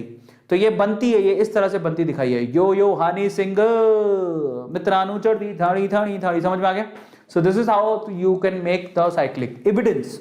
अब मैं आपको बताता हूं कि साइक्लिक स्ट्रक्चर का एविडेंस हमें मिला कहां से, हमें कैसे पता कि इसकी साइक्लिक स्ट्रक्चर है। तो अगर आप ध्यान से देखोगे तो what is the difference between the main structure and cyclic structure, जरा आप चेक करो। ये आपकी मेन स्ट्रक्चर है जिसमें आपको CHO ग्रुप फ्री दिखता है। सबको पता है CHO ग्रुप है जो कि फ्री है। लेकिन अगर आप साइक्लिक स्ट्रक्चर में जाओगे तो CHO ग्रुप है ही नहीं। बताओ यहां पर कहीं CHO ग्रुप है? नहीं है। समझ में आ गया क्यों? क्योंकि आपने हेमी एसिटाइल बना दिया। यहां पर ईथर है, हाइड्रोजन है और OH है, CHO ग्रुप नहीं है। तो क्या फर्क है? एक स्ट्रेट चेन और साइक्लिक स्ट्रक्चर के अंदर CHO ग्रुप का फर्क है। उसमें CHO ग्रुप फ्री है, इसमें CH ग्रुप नहीं है, वो ईथर में कन्वर्ट हो गया है। आ गया समझ में? ईथर एंड OH में। तो आप ध्यान से देखो, हमें कैसे पता लगा कि साइक्लिक फॉर्म एग्जिस्ट करेगी? साइक्लिक फॉर्म का मतलब हो गया उसमें CHO ग्रुप फ्री नहीं है। वो हमें कैसे पता लगेगा? हमने इसका रिएक्शन करवाया। देखो अगर CHO ग्रुप होता तो वो पक्का शिफ्ट बेस से रिएक्शन करता। ध्यान से समझो, अगर CHO ग्रुप फ्री होता तो पक्का ग्लूकोज शिफ्ट बेस से रिएक्शन करता, शिफ्ट टेस्ट देता। शिफ्ट बेस क्या होता है बताओ? मैं आपको एक जनरल आइडिया देता हूं शिफ्ट बेस क्या होता है। ये आप देखियो कभी H2N एंड देन R, मतलब यही हुआ एक तरह से। और जब आप इसको किसी एल्डिहाइड से रिएक्शन कराते हो, याद है, तब क्या करते हो? यहां से ये हटाते हो तो जो बनता है carbon double bond N and then R, याद है? मैं आपको लमसम आइडिया बता रहा हूं। इसको क्या बोलते थे? Shift base. याद आ गया? इसको शिफ्ट बेस बोलते थे। अब यहां ध्यान से चेक करो, यहां पर मैं थोड़ा लमसम ही आइडिया देता हूं। शिफ्ट की स्ट्रक्चर बहुत बड़ी होती है। मैं आपको एक बताता हूं, शिफ्ट टेस्ट आपकी ग्लूकोज नहीं देती। अगर देती होती तो ये किस में कन्वर्ट हो जाता? मेजेंडा कलर में कन्वर्ट हो जाता शिफ्ट से रिएक्शन करते ही। लेकिन वो देती नहीं तो पता लगा उसमें CHO ग्रुप फ्री नहीं है। आ गया समझ में? ये मतलब है। तो हमें इस तरह से पता लगा कि इसमें साइक्लिक स्ट्रक्चर होती है क्योंकि ये शिफ्ट बेस से रिएक्ट नहीं करती। अब यहां पर सिर्फ एक बात समझ लो, अगर आपको अल्फा और बीटा बनाना है तो carbon number 1 is the key. Carbon number 1 पे अगर OH नीचे होगा तो वो अल्फा फॉर्म है, अगर OH ऊपर हुआ तो वो बीटा फॉर्म है। ये आपको ध्यान रखना है। That's very important, very important. और ये इनकी साइक्लिक स्ट्रक्चर है जिसको आप स्टेट स्ट्रक्चर के इस तरह से हेमी एसिटाइल में कन्वर्ट करके बना सकते थे। Is this clear to all of you? ये आपस में इंटर कन्वर्टेड होती हैं, अल्फा बीटा फॉर्म एक दूसरे के अंदर बदली जा सकती हैं। That's not a problem. First carbon से ही सारा सीन बढ़ता है। अब हम बात करते हैं प्रिपरेशन की, ग्लूकोज को बनाएंगे कैसे। अगर आप लोगों को ग्लूकोज बनाना है तो लैब मेथड है कि आप सुक्रोज लो। सुक्रोज की साइक्लिक स्ट्रक्चर बना रहे कि घबराओ मत, आप सीधे सुक्रोज लिख सकते हो। सुक्रोज का फॉर्मूला क्या होता है? CetLH22O11। इसको पानी में डाल दो, एसिड की प्रेजेंस में ग्लूकोज और फ्रक्टोज देगा, मतलब ग्लूकोज भी मिल रहा है। Is this clear? ये लैब मेथड है। सुक्रोज से आप ग्लूकोज एंड फ्रक्टोज बना सकते हो क्योंकि सुक्रोज ये क्या होता है? ओलिगोसैकेराइड, जिससे आप 2 मोनोसैकेराइड निकालते हो, इसमें से एक ग्लूकोज होता है। अगला प्रिपरेशन कैसे करोगे? आप ये काम स्टार्च से भी कर सकते हो। आपको बताऊं, स्टार्च एक्चुअली लंबी लंबी चैन होती है ग्लूकोज की। अगर आप स्टार्च का एसिडिक हाइड्रेशन कराते हो, स्टार्च का एसिडिक हाइड्रेशन, तो आपको बहुत सारी ग्लूकोज मिलेगी। So you will get lots and lots of glucose. आपको बहुत सारी ग्लूकोज मिलेगी। ये इंडस्ट्रियल मेथड है। इंडस्ट्री में स्टार्च लिया जाता है, उसका एसिडिक हाइड्रेशन करवाया जाता है 393 केल्विन टेम्परेचर पर एंड 2 और 3 atm प्रेशर पर। तो स्टार्च जिसके अंदर देखो, आप ऐसे भी लिख सकते हो C6H10O5N, ये इसका फॉर्मूला है स्टार्च का। जब आप इसका एसिडिक हाइड्रेशन कराते हो तो आपको ग्लूकोज देगा, ये N यूनिट ग्लूकोज निकाल के देगा। सो ये N यूनिट ग्लूकोज आपको निकाल के देगा। अब हम आगे चलते हैं, ओपन चैन के एविडेंसेस चेक करते हैं कि हमें कैसे पता लगा कि भैया उसकी जो स्ट्रक्चर होती है वो एकदम सीधी होती है, उसमें ऊपर ऊपर CHO ग्रुप होता है। इसके एविडेंसेस हैं, ऐसे ही नहीं आए कि मुंह उठा के किसी ने कुछ भी लिख दिया। समझ में आता है? ऐसा नहीं है। क्या एविडेंसेस हैं? I will tell you. कौन बताएगा तुम्हें? A² बताएगा। जल्दी से बताओ। तो देखो सबसे पहले तो ये ग्लूकोज है। हमें कैसे पता लगा कि इसकी स्ट्रक्चर में ऊपर ऊपर CHO ग्रुप है, OH ग्रुप 4 है जो 2 डिग्री वाले हैं, एक OH ग्रुप और जो 1 डिग्री वाला है। हमें कैसे पता लगा यही स्ट्रक्चर है? तो आई टेल यू, इसके अलग अलग क्या किए गए? केमिकल रिएक्शन करवाए गए, उससे प्रूफ निकाले गए। और ये केमिकल रिएक्शन बहुत इंपॉर्टेंट है क्योंकि यही सवाल तुम्हारे बोर्ड एग्जाम में पूछा जाता है।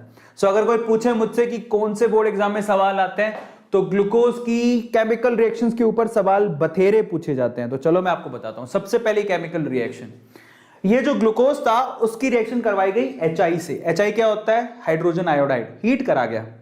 हीट करने से मालूम पड़ा कि आपको ये N-हेक्सेन दे रहा था। क्या है दे रहा था? N-हेक्सेन, मतलब कार्बन, 6 कार्बन की सीधी लाइन वाला प्रोडक्ट दे रहा था। समझ में आ गया? तो जब आपने ग्लूकोज का रिएक्शन HI से कराया तो N-हेक्सेन मिला। N-हेक्सेन से प्रूफ हो गया कि यहां पर 6 कार्बन सीधी लाइन में लगे हुए हैं। समझ में आ गया? ये तुम्हारा पहला प्रूफ हुआ। अब उसके बाद 6 कार्बन का तो प्रूफ मिल गया कि 6 कार्बन सीधी लाइन में लगे हुए हैं। वो किससे मिला? HI से, क्योंकि उसने N-हेक्सेन बना के दे दिया। अब दूसरा केमिकल रिएक्शन देखो। दूसरा केमिकल रिएक्शन है, आपने इसका रिएक्शन किससे करवाया? NH2OH से। ठीक है, इसको क्या बोलते हैं? अमोनियम, क्या बोलते हैं? हाइड्रोक्साइड। अमोनियम हाइड्रोक्साइड ही होता है क्या? NH2OH नहीं, अमोनियम हाइड्रोक्साइड तो नहीं होता। तो इसको क्या बोलते हैं? NH2OH को। तो पता जो भी है, ये आपके पास क्या किया है मैंने, अगर इसको बोलेंगे मैं आपको बताऊं, इसको हाइड्राजीन कहते हैं, ऐसा ही कुछ होता है, हाइड्राजीन कहलाता है शायद। अब आप देखो मेरी बात ध्यान से सुनना।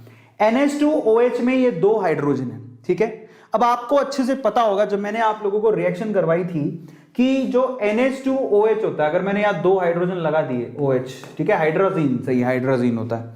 इसका रिएक्शन अगर आपने कार्बोनिल कंपाउंड से करवा दिया तो ये क्या करेगा? ऑक्सीजन और ये हाइड्रोजन हट जाएंगे, पानी बाहर निकलेगा और यहां पर आपको carbon to nitrogen double bond और एक OH ये मिलेगा। यही यहां पर भी हुआ। ये जो ऑक्सीजन दिखाई दे रहा है और ये जो 2 हाइड्रोजन दिखाई दे रहे हैं वो निकले बाहर। कार्बन ने नाइट्रोजन के साथ डबल बॉन्ड बना लिए। ये दिख रहा है कार्बन, ये नाइट्रोजन, डबल बॉन्ड और OH दिखाई दे रहा है। इससे क्या प्रूफ मिला? इससे प्रूफ मिला कि इसमें कार्बोनिल है, क्योंकि कार्बोनिल कंपाउंड ही ऐसी रिएक्शन देते हैं। हाइड्राजीन से रिएक्शन करके हाइड्राजोन कार्बोनिल कंपाउंड ही बनाते हैं।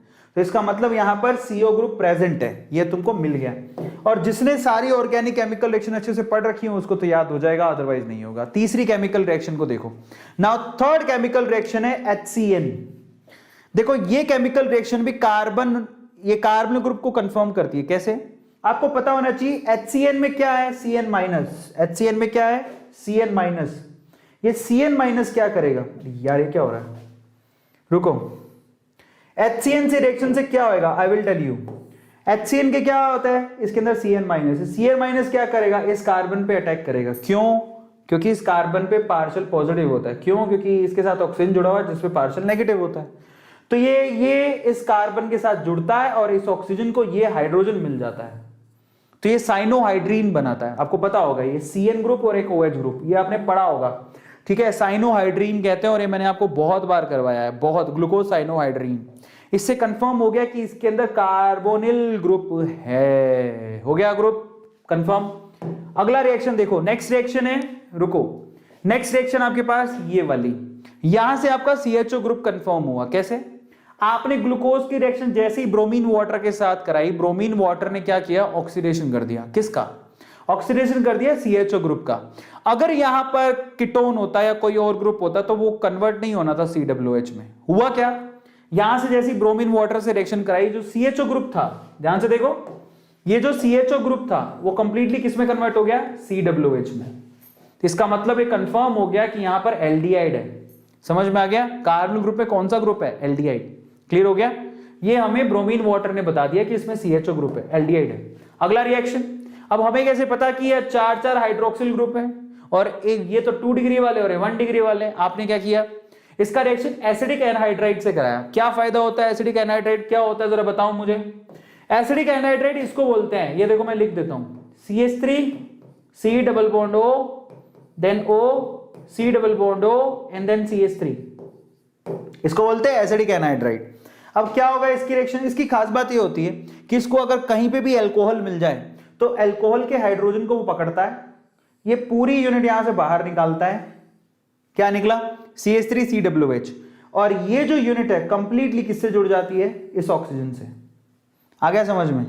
तो ये ऑक्सीजन जो दिख रहा है ये कार्बन, ऑक्सीजन और CH3 ग्रुप को अपने साथ जोड़ेगा। देखो ये ऑक्सीजन ने CO CH3 ग्रुप जोड़ लिया, और मजे की बात ये सिर्फ एक तो OH है नहीं, 4 OH, तो इसका मतलब 4 OH में से H और निकलेगा। ये देखो ये CHO CO CH3, इसकी 4 यूनिट, और ये आप देखो CH2O CO CH3, टोटल 5 जगह पे एनहाइड्रस, ये देखो टोटल 5 जगह पे एसिडिक एनहाइड्राइड ने रिएक्शन करी। तो इससे प्रूफ हो गया कि यहां पर टोटल 5 OH ग्रुप प्रेजेंट है। समझ में आ गया, ये खास बात। अब हम चलते हैं 5 ग्रुप में से हमें कैसे पता कि लास्ट वाला ग्रुप 1 डिग्री है, तो उसका रिएक्शन लास्ट था, वो कौन सा, आपने जैसे ही ग्लूकोज का रिएक्शन कराया HNO3 से। HNO3 क्या कहलाता है, ये बहुत अच्छा ऑक्सीडाइजिंग एजेंट है। ये क्या करेगा, इसको कोई एल्डिहाइड मिल जाए और इसको कोई 1 डिग्री अल्कोहल मिल जाए तो वो उसको कन्वर्ट कर देगा COOH में, क्योंकि बहुत स्ट्रॉन्ग ऑक्सीडाइजिंग एजेंट होता है। तो ये देखो इसने क्या किया, ये एल्डिहाइड था और ये 1 डिग्री अल्कोहल था, ये तो 2 डिग्री थे, तो इसको नहीं करेगा। 2 डिग्री का ऑक्सीडेशन करके कीटोन मिलता है, आपको पता है। लेकिन एल्डिहाइड का अगर आप ऑक्सीडेशन करोगे तो क्या मिलेगा, COOH। 1 डिग्री अल्कोहल का करोगे तो क्या है, एल्डिहाइड के बाद सीधे COOH में कन्वर्ट हो जाएगा। तो ये जो HNO3 था उसने इसको कन्वर्ट करके क्या बना दिया, ये बना दिया ग्लूकारिक एसिड बोलते हैं। क्लियर है, जबकि इसको बोलते हैं ग्लूकोनिक एसिड। तो ये ग्लूकोनिक बना के दे रहा है, ये ग्लूकारिक बना के दे रहा है। इसने सिर्फ एक को कन्वर्ट किया था, इसने 2 को कन्वर्ट किया है, एक ये वाला एक ये वाला, इसको ग्लूकारिक एसिड बोलते हैं। तो एक वाला ग्लूकोनिक है, 2 वाला ग्लूकारिक, और ये टोटल रिएक्शंस आपके बोर्ड एग्जाम में काफी पूछी जाती हैं। तो अब याद कर लो, पहला वाला रिएक्शन HI के साथ जिसने आपको 6 कार्बन चेन बताई, दूसरा वाला रिएक्शन ये आपके पास, इसको क्या बोलते हैं, हाइड्राजीन। हाइड्राजीन से रिएक्शन करा के आपको पता लगा CO ग्रुप है, हाइड्रोजोन बना दिया। HCN ने आपको CO ग्रुप की कंफर्मेशन दी साइनोहाइड्रीन बना के। उसके बाद आपके पास ब्रोमीन वाटर ने कंफर्म दिया कि CHO ग्रुप है, ऊपर वाले को कन्वर्ट कर दिया। एसिडिक एनहाइड्राइड ने कंफर्म किया कि यहां पर 5 OH ग्रुप हैं। समझ में आ गया। और HNO3 ने कंफर्म किया कि ऊपर भी COOH है और नीचे भी COOH है। तो इसने ग्लूकोनिक बना के दिया, इसने ग्लूकारिक बना के दिया। टोटल रिएक्शंस हैं, किस किस को सारी रिएक्शंस याद हो गई, किस किस को सारी रिएक्शंस याद हो गई, मैं आपको करके भी दिखाता हूं। देखो इसमें से किसी एक बच्चे ने पूछा एसिडिक एनहाइड्रस वाला करके दिखा दो, तो करके दिखाता हूं मैं आपको। पहले बताओ ये 5 केमिकल रिएक्शंस किस किस को याद हो गई। ये रिएक्शंस है ना, तुम्हें पहले पढ़ाई हुई है सबकी सब, जब तुम्हारे को ऑर्गेनिक पढ़ा रहे थे। जिसको एनहाइड्रस वाली एनहाइड्राइड, एसिडिक एनहाइड्राइड की रिएक्शन समझनी है वो समझो। एसिडिक एनहाइड्राइड की खास बात क्या होती है, उसको कोई अल्कोहल मिलना चाहिए। तो देखो ना अभी तुम लोगों ने क्या किया, यहां पर ये तो CHO ग्रुप था, यहां पर क्या था, OH नहीं था इस तरफ, और यहां पर H था। यहां पर क्या था, ये बना बना के दिखाना पड़ेगा तुम लोगों को। यहां पर कौन था, यहां पर कौन था, H, और यहां पर कौन था, OH। कई तो बावड़े हैं जी, बावड़े। एक बार में समझना है, बिना शादी भी 2 बार करानी पड़ेगी। लागे तो यही है, ये हुआ ना तुम्हारा। अब इसमें जहां जहां OH ग्रुप है उसके हाइड्रोजन को पकड़ लो, एनहाइड्रस से रिएक्शन कराओ। जैसे इसकी रिएक्शन कराई, एक unit CH3 C double bond O C double bond O CH3 करा दी। ये पहली यूनिट। क्या करोगे, यहां से ये हाइड्रोजन पकड़ो, ये पूरी यूनिट बाहर निकाल दो। क्या है, CH3 COOH। और ये पूरी यूनिट जो आपको कार्बन दिख रहा है वो किसके साथ जुड़ जाएगा, इस ऑक्सीजन के साथ। इतना तो कर लोगे कि ये भी करके दिखाऊं, तो ये ऑक्सीजन के साथ क्या जुड़ जाएगा, COCH3 जुड़ जाएगा। इतना तो कर लो कम से कम। इधर आ जाओ, एक यूनिट यहां पे पकड़ो, यहां पर ये पूरी यूनिट यहां लिखो, ये रहा CH3, C double bond O, C double bond O and then CH3। ये हाइड्रोजन क्या करेगा, ये पूरी यूनिट बाहर निकाल दे हाइड्रोजन के साथ, और ये कार्बन कहां जुड़ जाएगा, इस ऑक्सीजन के साथ। बस सेम करना है, यही है। किस किस को समझ में आ गया, अब तो समझ में आ गया कि नहीं आया, अभी भी नहीं आया तो बेटा अमेज़न से लाल चड्डी खरीद लो, कुछ नहीं होगा फिर। ये हाइड्रोजन पकड़ो, यूनिट बाहर निकाल दो और ऑक्सीजन को उस कार्बन के साथ जोड़ दो। अब तो आ गया समझ में। अब आते हैं हम लोग प्रोटीन्स पे। Now will see the proteins, ठीक है। सो प्रोटीन्स को जरा ध्यान से देखो। प्रोटीन्स क्या होते हैं, बेसिकली प्रोटीन आपके अमीनो एसिड्स की लंबी लंबी चेन्स होती है जिन्हें प्रोटीन्स कहा जाता है। अब सवाल यह है, ध्यान से समझना, proteins are the chains of amino acid. Amino acid क्या होते हैं, अब जिसमें अमाइन ग्रुप हो और एसिडिक भी हो। किसी अमीनो एसिड का नाम जानते हो, बच्चों को पता होगा, तुम तो होशियार हो। जैसे कि glycine, glycine is called amino acid. कौन जानता है ग्लाइसिन का फॉर्मूला, जैसे कार्बन होता है उसमें एक तरफ COH ग्रुप लगा होता है, एक तरफ आप NH2 ग्रुप लगाते हो। इसको NH2 ग्रुप की जगह की वजह से अमीनो बोलते हैं और COH की वजह से एसिड बोलते हैं। इस तरफ मान लो हाइड्रोजन लगा दिया, मान लो क्या लो, हाइड्रोजन लगा दी दोनों तरफ, इसको बोलते हैं ग्लाइसिन। क्या कहता है, ग्लाइसिन। और ग्लाइसिन अकेला ऐसा अमीनो एसिड है जो कि ऑप्टिकली एक्टिव नहीं है, क्योंकि एक कायरल कार्बन नहीं है। इसके अलावा सारे अमीनो एसिड ऑप्टिकली एक्टिव होते हैं। तो ऐसे ही अमीनो एसिड की लंबी लंबी चैन, अमीनो एसिड की लंबी लंबी चैन क्या बनाती है, प्रोटीन्स बनाती हैं, ठीक है। तो मैं आपको बताता हूं कैसे बनता है। सबसे पहले तो प्रॉपर्टीज चेक करते हैं। अमीनो एसिड्स, प्रोटीन्स में होते हैं अमीनो एसिड्स, और अमीनो एसिड ज्विटराइन बना सकते हैं। तो आपको दिखाता हूं कैसे बनाते हैं। तो ये ज्विटराइन कैसे बना सकते हैं, जैसे ग्लाइसिन ही ले लो। सो अगर मैंने मान लो ग्लाइसिन ले लिया, तो ग्लाइसिन में क्या होता है, ये कार्बन है, इधर एक हाइड्रोजन है, इधर एक हाइड्रोजन है, इधर ये C double bond O and then H है। यहाँ पर क्या है, N, उसके बाद H2 और उसके बाद इसके पास 2 इलेक्ट्रॉन होते हैं। अब देखो ये क्या करता है, ऑक्सीजन इलेक्ट्रॉन खींचता है और ये हाइड्रोजन इलेक्ट्रॉन पाने के लिए इस नाइट्रोजन के पास चला जाता है। तो ये कन्वर्जन चलती रहती है। जो चलती तो क्या बनेगा बताओ मुझे, ये कार्बन है, इधर हाइड्रोजन है, इधर हाइड्रोजन है, इधर आपके पास बन गया NH3+ और इधर बन गया COO-। ध्यान से देखो, इसी को क्या बोलते हैं, ज्विटराइन। ये NH2 था, NH3+ हो गया और ये COO- बन गया, इसको ज्विटराइन कहते हैं। क्या कहते हैं, ज्विटराइन, इसको ज्विटराइन कहते हैं। जिसमें आपके पास क्या होता है, प्लस और माइनस, न्यूट्रल होता है ज्विटराइन, क्योंकि इसमें प्लस भी है, इसमें माइनस भी है। समझ में आ गया, किस किस को समझ में आ गया, इसकी प्रॉपर्टी होती है। अमीनो एसिड्स में ज्विटराइन बन सकते हैं, there is a property in it. Is this clear, किस किस को समझ में आ गया ज्विटराइन, जल्दी से बताओ मुझे। सो फाइनली यहाँ पर जरा चेक करो, ये आपके पास अमीनो एसिड्स हैं जिसमें ये हाइड्रोजन को खींच लेता है, उसके बाद यहाँ पर ये प्लस और माइनस दोनों बन जाते हैं, इसको ज्विटराइन कहते हैं। Is this clear, yes. अगली प्रॉपर्टी की तरफ चलते हैं। नेक्स्ट प्रॉपर्टी, भाई साहब आगे क्यों नहीं जा रहा है। नेक्स्ट है हमारे पास अगली प्रॉपर्टी नेक्स्ट है हमारे पास पेप्टाइड बॉन्ड। अब ये पेप्टाइड बॉन्ड क्या होते हैं, सो पेप्टाइड बॉन्ड मैं आपको समझाता हूं। मान लो आप 2 क्या लेते हो, सपोज कीजिए कि आप यहां पर 2 क्या ले रहे हो, अमीनो एसिड्स ले रहे हो। सो 2 अमीनो एसिड्स अगर आपने लिए तो I will talk about the peptide bond now. That's very important कि अमीनो एसिड्स आपस में पेप्टाइड बॉन्ड से जुड़ते हैं। ये लंबी लंबी चैन पेप्टाइड बॉन्ड से जुड़ेंगी कैसे। मान लो आपके पास है ना एक अमीनो एसिड है, सपोज करो कि आपके पास ये R, उसके बाद NH, सॉरी इसको हटाता हूं मैं, रुको। सपोज करो कि आपके पास एक ये है, ये कार्बन हो गया, उसके साथ 2 हाइड्रोजन थे, एक तरफ तो COOH ग्रुप था और एक तरफ NH2 ग्रुप था। यस, यही था। इसको क्या बोलते हैं, इसको बोलते हैं अमीनो एसिड, ठीक है। इसके साथ एक और बनाओ, तो देखो यहां पर ये H, NH, CH2 and then COOH।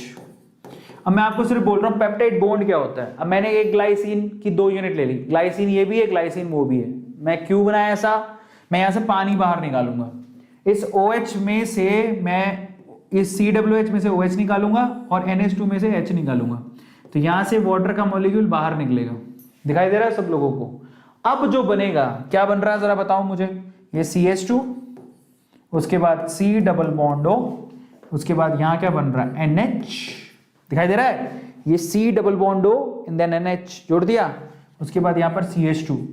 और ऐसे जरूरी नहीं है कि आप एक ही वाटर का मॉलिक्यूल बाहर निकालो, यहां से पता लग गया कि COOH देता है तो ये C डबल बॉन्ड O ये आपने खुला छोड़ दिया, आगे पानी निकलता रहेगा, पीछे से आपने ये हाइड्रोजन देता है तो ये क्या बनेगा NH, ये आपने खुला छोड़ दिया।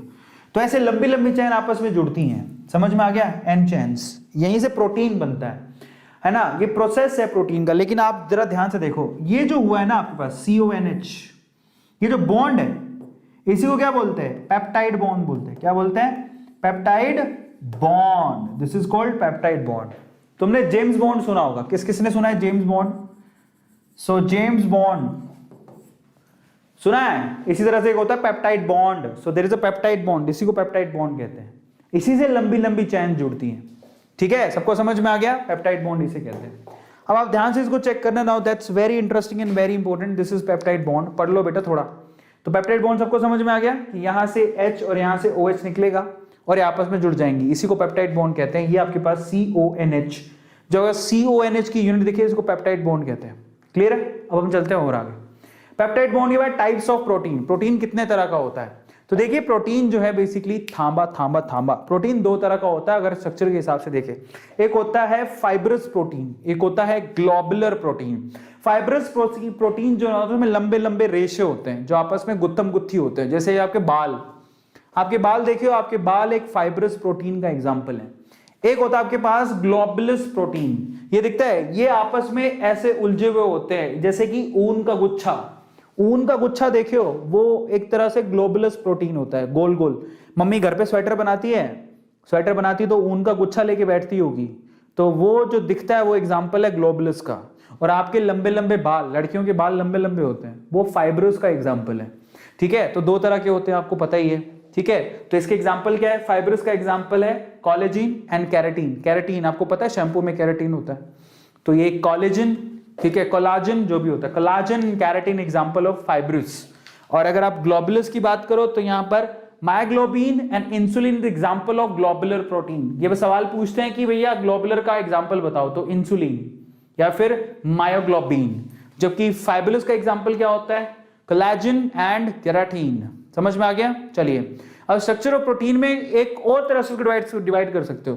प्रोटीन की स्ट्रक्चर और होती है, अगर आप स्ट्रक्चर के हिसाब से डिवाइड करोगे तो primary protein, secondary protein, tertiary protein and quaternary protein. कैसे बनेगा ये कुछ नहीं है, पता है, आप ऐसे समझो कि आपके पास एक बाल था, एक बाल जो आपने, ध्यान से समझना, आप नहा रहे थे ऐसे रणबीर सिंह के जैसे ततर ततर ततर ततर ततर ततर ततर ततर, पहले दिन नहा के आए तो आपके एक बाल गिरा, तो वो एक बाल ऐसा ही होगा, ऐसे। आप ध्यान से देखना, आप अगर वापस बाथरूम जाओगे, बाल आपके लंबे तो वो ऐसा करके पसरा हुआ होगा बाथरूम के अंदर।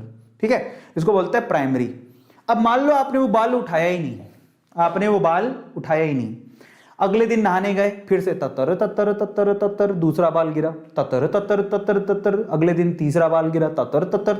तो अब देखो जरा ध्यान से चेक करना, अब यहां पर क्या है ना, पहले दिन बाल उठाए नहीं, दूसरे तीसरे दिन, अब आप अगर 10 दिन तक बाल नहीं उठाए तो आपने कभी देखा होगा जहां से पानी ड्रेन आउट होता है वहां पर बाल इकट्ठे हो जाते हैं, कभी देखा है बेटा? ये तो पक्का देखा होगा।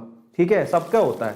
तो वो जो गुच्छम गुच्छा बन जाता है ना लास्ट में, जब तुमने 10 दिन से बाल हटाए नहीं है, तुम्हारे बाल बहुत गिरते हैं, और तुम्हारे वो जो पानी ड्रेन आउट होता है वहां पे गुच्छम गुच्छा इकट्ठा हो गया। क्यों इकट्ठा हो गया? क्योंकि तुमने वो एक एक बाल चुना ही नहीं, अब फाइनली इतने सारे बाल हो गए। तो जो फाइनली इतने सारे बाल दिखते हैं और फाइनली वो सारे देखो सिंगल यूनिट आपस में इकट्ठी होते हुए क्वाटरनरी ऐसी इकट्ठी गुत्थम गुत्थी हो जाती है। देखा तुम लोगों ने? सिर्फ वही वाली सीन है, मैंने एग्जांपल दिया आपको गुत्थम गुत्थी का मतलब क्या है। तो देखो यहाँ पर सबसे पहले प्राइमरी प्रोटीन होती है जो सेकेंडरी प्रोटीन में कन्वर्ट होती है। कब? सेकेंडरी प्रोटीन दो तरह की होती है, एक तो होती है हेलिक्स टाइप स्ट्रक्चर, एक होती है आपके पास प्लेट टाइप स्ट्रक्चर। ये प्लेट है। हेलिक्स कैसे बनती है? हेलिक्स में इंट्रा हाइड्रोजन बॉन्ड्स होते हैं। इंट्रा मतलब एक यूनिट और दूसरी यूनिट के बीच में हाइड्रोजन बॉन्ड होंगे, एक ही यूनिट में हाइड्रोजन बॉन्ड अंदर ही बन रहे हैं, इसके हेलिक्स स्ट्रक्चर बोलते हैं। एक होती है beta pleated. So beta pleated में क्या होता है, दो यूनिट होती हैं, ये इसकी दो यूनिट ले लो, एक ये बाल एक ये बाल, उनमें आपस में हाइड्रोजन बॉन्ड होता है, उसको बीटा प्लेटेड कहते हैं। तो अगर सिंगल यूनिट में ही आपस में हाइड्रोजन बॉन्ड बन गए तो उसको हेलिक्स स्ट्रक्चर कहते हैं। 2 यूनिट के बीच में बने तो बीटा प्लेटेड कहलाता है, और यही आपकी टर्शरी यूनिट तैयार करते हैं। इन्हीं की गुच्छम गुच्छी ये आपके पास बीटा प्लेटेड और हेलिक्स मिक्स होके क्या बनाती है, टर्शरी। और फाइनली जब ऐसी टर्शरी बहुत सारी यूनिट्स आपस में मिल जाती है तो वो क्वाaternary बनाती है। तो ये इस तरह से बनता है, समझ में आ गया। इसको बोलते हैं यहां पर प्रोटीन की स्ट्रक्चर। और आपको ध्यान रखना है, मेन चीज है कि अल्फा हेलिक्स में इंट्रामोलिकुलर हाइड्रोजन बॉन्ड होते हैं, जबकि बीटा प्लेटेड में इंटर। यहां पर आपस में इसी मॉलिक्यूल में हाइड्रोजन बॉन्ड है, जबकि इसमें 2 मॉलिक्यूल के बीच में हाइड्रोजन बॉन्ड है, इंटर। ठीक है, अब हम चलते हैं आगे। Classification of amino acid. Amino acid को आप 2 पार्ट में डिवाइड कर सकते हो, एक तो असेंशियल, दूसरे नॉन असेंशियल। बहुत बार पूछते हैं असेंशियल का मतलब क्या है। देखिए, हमारे लिए असेंशियल वो है जो हमारी बॉडी पैदा नहीं कर सकती। अगर कोई चीज हमारी बॉडी पैदा कर रही है तो हमारे लिए असेंशियल नहीं है। घर की मुर्गी दाल बराबर। तो हमारे शरीर में जो अमीनो एसिड या जो प्रोटीन्स पैदा नहीं होते, जिसे हमें बाहर से लेना पड़ता है, वो हमारे लिए असेंशियल होते हैं। बाहर से लेना पड़ता है, खर्चा करना पड़ता है, पैसे देने पड़ता है, नोट ढीले करने पड़ते हैं, दैट इज कॉल्ड असेंशियल। ठीक है, जो हमारी बॉडी प्रोड्यूस नहीं कर सकती। जैसे कि एग्जांपल दूंगा अभी, तो ये सारे प्रोटीन्स लेने पड़ते हैं आपको पता ही है कि इनमें प्रोटीन होते हैं जो हमें लेने पड़ते हैं। एक होते हैं नॉन असेंशियल, जो हमारी बॉडी खुद से बना लेती है। हमारी बॉडी खुद से बना रही है, हमें क्या जरूरत है आगे समझ में, तो वो नॉन असेंशियल। एग्जाम्पल के तौर पे एग्जाम्पल देखो, ये 11 नॉन असेंशियल अमीनो एसिड है, जैसे कि एलानिन, उसके बाद आर्जिनाइन, उसके बाद ये एस्परजीन, उसके बाद एस्पर्टिक एसिड, उसके बाद एस्टेन, ग्लूटामिक, व्हाटएवर, देख लो ये 11 नॉन असेंशियल है। और हमारे पास और भी हैं, ये असेंशियल हैं जो हमें बाहर से लेने पड़ते हैं। ठीक है, नो असेंशियल है, 11 नॉन असेंशियल है, नो असेंशियल है। तो उसके बाद लाइसिन, जैसे कि ल्यूसीन, आइसोल्यूसिन, हिस्टीडीन, ये सारे के सारे असेंशियल्स हैं। तो ये सारे वैलिन, ठीक है, ये थ्रोइन, बड़ा, ठीक है, ये सारे के सारे असेंशियल होते हैं। अब हम पढ़ेंगे न्यूक्लिक एसिड, डीएनए, आरएनए। तो न्यूक्लिक एसिड जरा देखो, types of nucleic acid. Nucleic acid बेटा 2 तरह के होते हैं। ठीक है, एक तो होता है आरएनए। आरएनए होता है राइबोज न्यूक्लिक एसिड, जिसमें राइबोज सैकेराइड यूज किया जाता है। राइबोज आपके पास कार्बोहाइड्रेट यूज किया जाता है, राइबोज शुगर यूज किया जाती है वीकेंड से। आरएनए में राइबोज शुगर यूज की जाती है। ये राइबोज का स्ट्रक्चर है, आगे समझ में। This is the structure of ribose, जो कि पेंटा, ठीक है, एक 5 रिंग वाला, ध्यान से समझना, 5 मेंबर्ड रिंग वाली एक स्ट्रक्चर होती है, इसको राइबोज कहते हैं। अच्छा, एक होता है राइबोज जिससे आप आरएनए बना सकते हो, एक होता है डीऑक्सीराइबोज जिससे आप डीएनए बना सकते हो। ठीक है, नेक्स्ट होता है डीऑक्सीराइबोज जिसे डीएनए बना सकते हो। अब कोई पूछे कि राइबोज और डीऑक्सीराइबोज में फर्क क्या है, तो मैं आपको बताता हूं। ये फर्क है सिर्फ यहां पर, राइबोज के अंदर जो 2nd नंबर कार्बन है उसमें ऊपर हाइड्रोजन होता है, नीचे OH होता है ना। अब डीऑक्सीराइबोज को पकड़ो। डीऑक्सीराइबोज का मतलब क्या है, डीऑक्सी, ऑक्सीजन हटा दो, ऐसे तो बोल रहा है, डीऑक्सी, ऑक्सीजन हटा दो। कहां से, कार्बन नंबर 2 से। तो कार्बन नंबर 2 से आपने जो ऑक्सीजन लग रही थी मां, वो हटा दी, सिर्फ हाइड्रोजन लग रहा है। अगर कार्बन के साथ में 2 हाइड्रोजन हो, 2nd नंबर कार्बन, इसको बोलेंगे, यही डीऑक्सीराइबोज जो डीएनए में यूज होता है एज अ शुगर। तो कोई पूछे कि आरएनए और डीएनए में फर्क क्या है, तो आपको बताता हूं आरएनए और डीएनए में फर्क क्या है। सबसे बड़ा फर्क है शुगर का। आरएनए में राइबोज शुगर यूज होती है, डीएनए में डीऑक्सीराइबोज शुगर यूज होती है। अब दोनों में फर्क क्या है, राइबोज और डीऑक्सीराइबोज में फर्क है कि कार्बन नंबर 2 पे डीऑक्सीराइबोज में ऑक्सीजन को हटा दिया जाता है, जो कि राइबोज में होती है। किस किस को समझ में आ गया, ये किस किस को समझ में आ गया कि राइबोज में कार्बन नंबर 2 पे OH होता है, जबकि डीऑक्सीराइबोज में यहां से ऑक्सीजन गायब है। ओ माय गॉड, कौन ले गया ये ऑक्सीजन, तो समझ में आ गया। तो बेसिकली राइबोज एंड डीऑक्सीराइबोज सबको समझ में आ गया, बढ़िया। तो ये आपके टाइप्स ऑफ न्यूक्लिक एसिड हो गए, एक तो आपके पास आरएनए, एक आपके पास डीएनए, जिनकी मैंने आपको बता दी शुगर्स के बारे में। लेकिन अकेली शुगर नहीं होती है, उनमें शुगर के साथ साथ क्या होता है, डीऑक्सीराइबोज में आप देखो, डीएनए के अंदर डीऑक्सीराइबोज होता है, उसके साथ आपको बेस भी लेना होता है। ये इनके बेसिस है, जिसमें से एक बेस मैंने लगाया एडेनिन, एक बेस लगाना पड़ता है, और यहां पर फोस्फेट के क्या लगाने पड़ते हैं, ग्रुप्स लगाने पड़ते हैं। तो ये तीनों चीज मिलके, ये फोस्फेट का ग्रुप, ये शुगर और ये बेस, ये क्या बनाएगा, यही है डीएनए। तो डीएनए के अंदर तीनों चीजें होती है, 1 2 3। अब मजे की बात बता रहा हूं, इसी तरह से अगर कोई आरएनए पूछे, आरएनए में क्या होता है, डीएनए में अगर आपके पास डीऑक्सीराइबोज होता है तो आरएनए में राइबोज होता है, बाकी सेम ही है। राइबोज के साथ आप बेस लगाओगे और फॉस्फेट ग्रुप लगाओगे, आ गया समझ में। तो ये राइबोज के साथ बेस लगाओगे और फॉस्फेट ग्रुप लगाओगे, ये आपके पास क्या होता है, आरएनए। अब मैं आपको दो टर्म बताने जा रहा हूं, ध्यान से समझना। एक होता है न्यूक्लियोसाइड। न्यूक्लियोसाइड का मतलब क्या होता है, जब आपके पास शुगर और साथ में बेस, जब यही दोनों कंबाइन है, जरा ध्यान समझना, शुगर ने बेस के साथ क्या किया, कॉम्बिनेशन बनाया। ये कैसे बनेगा कॉम्बिनेशन, मैं आपको बताता हूं। देखो बेस है, बेस में जो नाइट्रोजन उसके पास हाइड्रोजन होगा, और आपके पास शुगर है, शुगर के पास OH होगा। तो इन्होंने क्या किया, पानी बाहर निकाल दिया, कार्बन नंबर 1 और बेस में से पानी बाहर निकाल के इनको जोड़ दिया। तो जो शुगर है और बेस है, शुगर और बेस क्या बनाता है, साइड, न्यूक्लियोसाइड। जो शुगर है और जो बेस है वो क्या बनाएगा, न्यूक्लियोसाइड। समझ में आ गया। कोई पूछे कि न्यूक्लियोसाइड क्या होता है, nucleoside is the combination of sugar and the base only. लेकिन अगर कोई पूछे न्यूक्लियोटाइड क्या होता है, तो nucleotide is the whole, nucleotide सारा, शुगर भी, बेस भी, फॉस्फेट ग्रुप भी, शुगर भी, बेस भी, फॉस्फेट ग्रुप भी, ये न्यूक्लियोटाइड होता है। तो दो टर्म है, nucleoside and nucleotide. Nucleoside is 2 groups only, जिसमें सिर्फ शुगर और बेस आपस में कनेक्टेड है। अगर ये दोनों है तो उसको न्यूक्लियोसाइड बोलेंगे, और अगर तीनों है तो उसको न्यूक्लियोटाइड बोलेंगे। समझ में आ गया सब लोगों को। अब नाइट्रोजनस बेस को याद कर लो ना, this question is really very very very important. सबसे पहले डीएनए की बात करते हैं। डीएनए में कौन कौन से बेस होते हैं, एक तो होता है एडेनिन, एक होता है गुआनिन, एक होता है साइटोसिन, और एक होता है थायमिन। तो याद कर लो डीएनए में कौन कौन से होते हैं, एजीसीटी, याद रखोगे, AGCT, AGCT, adenine, guanine, cytosine and thymine, AGCT DNA, AGCT DNA.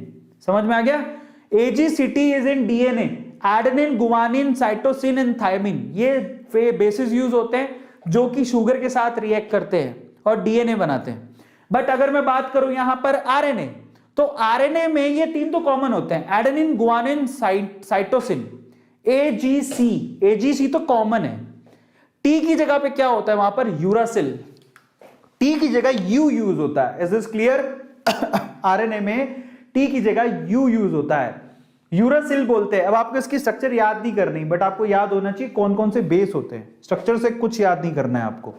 तो adenine, guanine, cytosine, thymine DNA में, adenine, guanine, cytosine, uracil RNA में। याद हो गया सब लोगों को। फाइनली अगर डीएनए वर्सेस आरएनए देखोगे तो जो आपका आरएनए होता है वो सिंगल हेलिक्स स्ट्रक्चर का होता है। RNA is a single helix structure, जबकि डीएनए देखोगे, दिस इज डीएनए, वैसे लिखना चाहिए था आरएनए वर्सेस डीएनए। तो ये आरएनए है जो कि सिंगल हेलिक्स स्ट्रक्चर का होता है, जबकि डीएनए आपके डबल हेलिक्स स्ट्रक्चर का होता है। इसके बाद सिंगल स्ट्रैंड होता है, जबकि इसके बाद डबल स्ट्रैंड होता है। आपको ध्यान रखना है, this is RNA and this is DNA. RNA single, DNA double. DNA लिखो डबल, राशि से राशि मैच कर लेना, बाकी डी का मतलब डीऑक्सीराइबोज होता है। डीएनए डबल हेलिक्स होता है, आरएनए सिंगल हेलिक्स होता है। याद हो गया सब लोगों को। अब हम करेंगे टॉप 10 क्वेश्चंस। कौन कौन तैयार है, जो 10 क्वेश्चन करने को तैयार है। अब हम एंडिंग पॉइंट पर हैं, 10 सवाल करने हैं, हमारा ये टॉपिक खत्म। पहला सवाल आप लोग आंसर देना। First question, right the product formed when D glucose with bromine water. अगर आपने डी ग्लूकोज का रिएक्शन ब्रोमीन वाटर के साथ करवाया तो क्या बनेगा, डी ग्लूकोज का रिएक्शन ब्रोमीन वाटर के साथ बनाया तो क्या बनेगा, याद है क्या बनेगा, ग्लूकोनिक एसिड बनेगा। CHO कन्वर्ट हो जाएगा COOH के अंदर। मुझसे पूछो तो मैं तुरंत आंसर इसका कैसे लिखूंगा। हाँ, सबसे पहले ग्लूकोज पकड़ो, क्या होता है ग्लूकोज, अम्मिया थांबा थांबा। देखो यहां पर अगर मैं ग्लूकोज बनाऊं तो ये ग्लूकोज है, CHO, उसके बाद CH, देन CHOH, 1 2, इसकी कितनी यूनिट होती है 4, और नीचे क्या होता है CH2OH, यही होता है।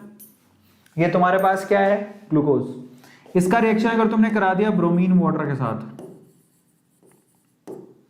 तो क्या होगा, यहां से ब्रोमीन वाटर से रिएक्शन करवाते ही मेरे प्यारे बच्चों सिर्फ ये CHO ग्रुप कन्वर्ट होगा COOH के अंदर, बाकी CHOH group as it is, ठीक है। और उसके बाद CH2OH दिखाई दे रहा है, उसको क्या बोलते हैं, क्या कहलाता है? Gluconic acid. याद है, करवाया था आप लोगों को, ग्लूकोनिक एसिड कहते हैं, करवाया था आप लोगों को, याद है, ग्लूकोनिक एसिड। अब हम आगे चलते हैं, second question, what is glycosidic linkage. कोई पूछे ग्लाइकोसिडिक लिंकेज क्या होता है, तो ग्लाइकोसिडिक लिंकेज ऐसा लिंकेज है जो कि दो ग्लूकोज की यूनिट को, ग्लूकोज और फ्रक्टोज की यूनिट को, या फिर दो मोनोसैकेराइड्स को आपस में जोड़ता है वाटर बाहर निकाल के, उसको ग्लाइकोसिडिक लिंकेज बोलते हैं।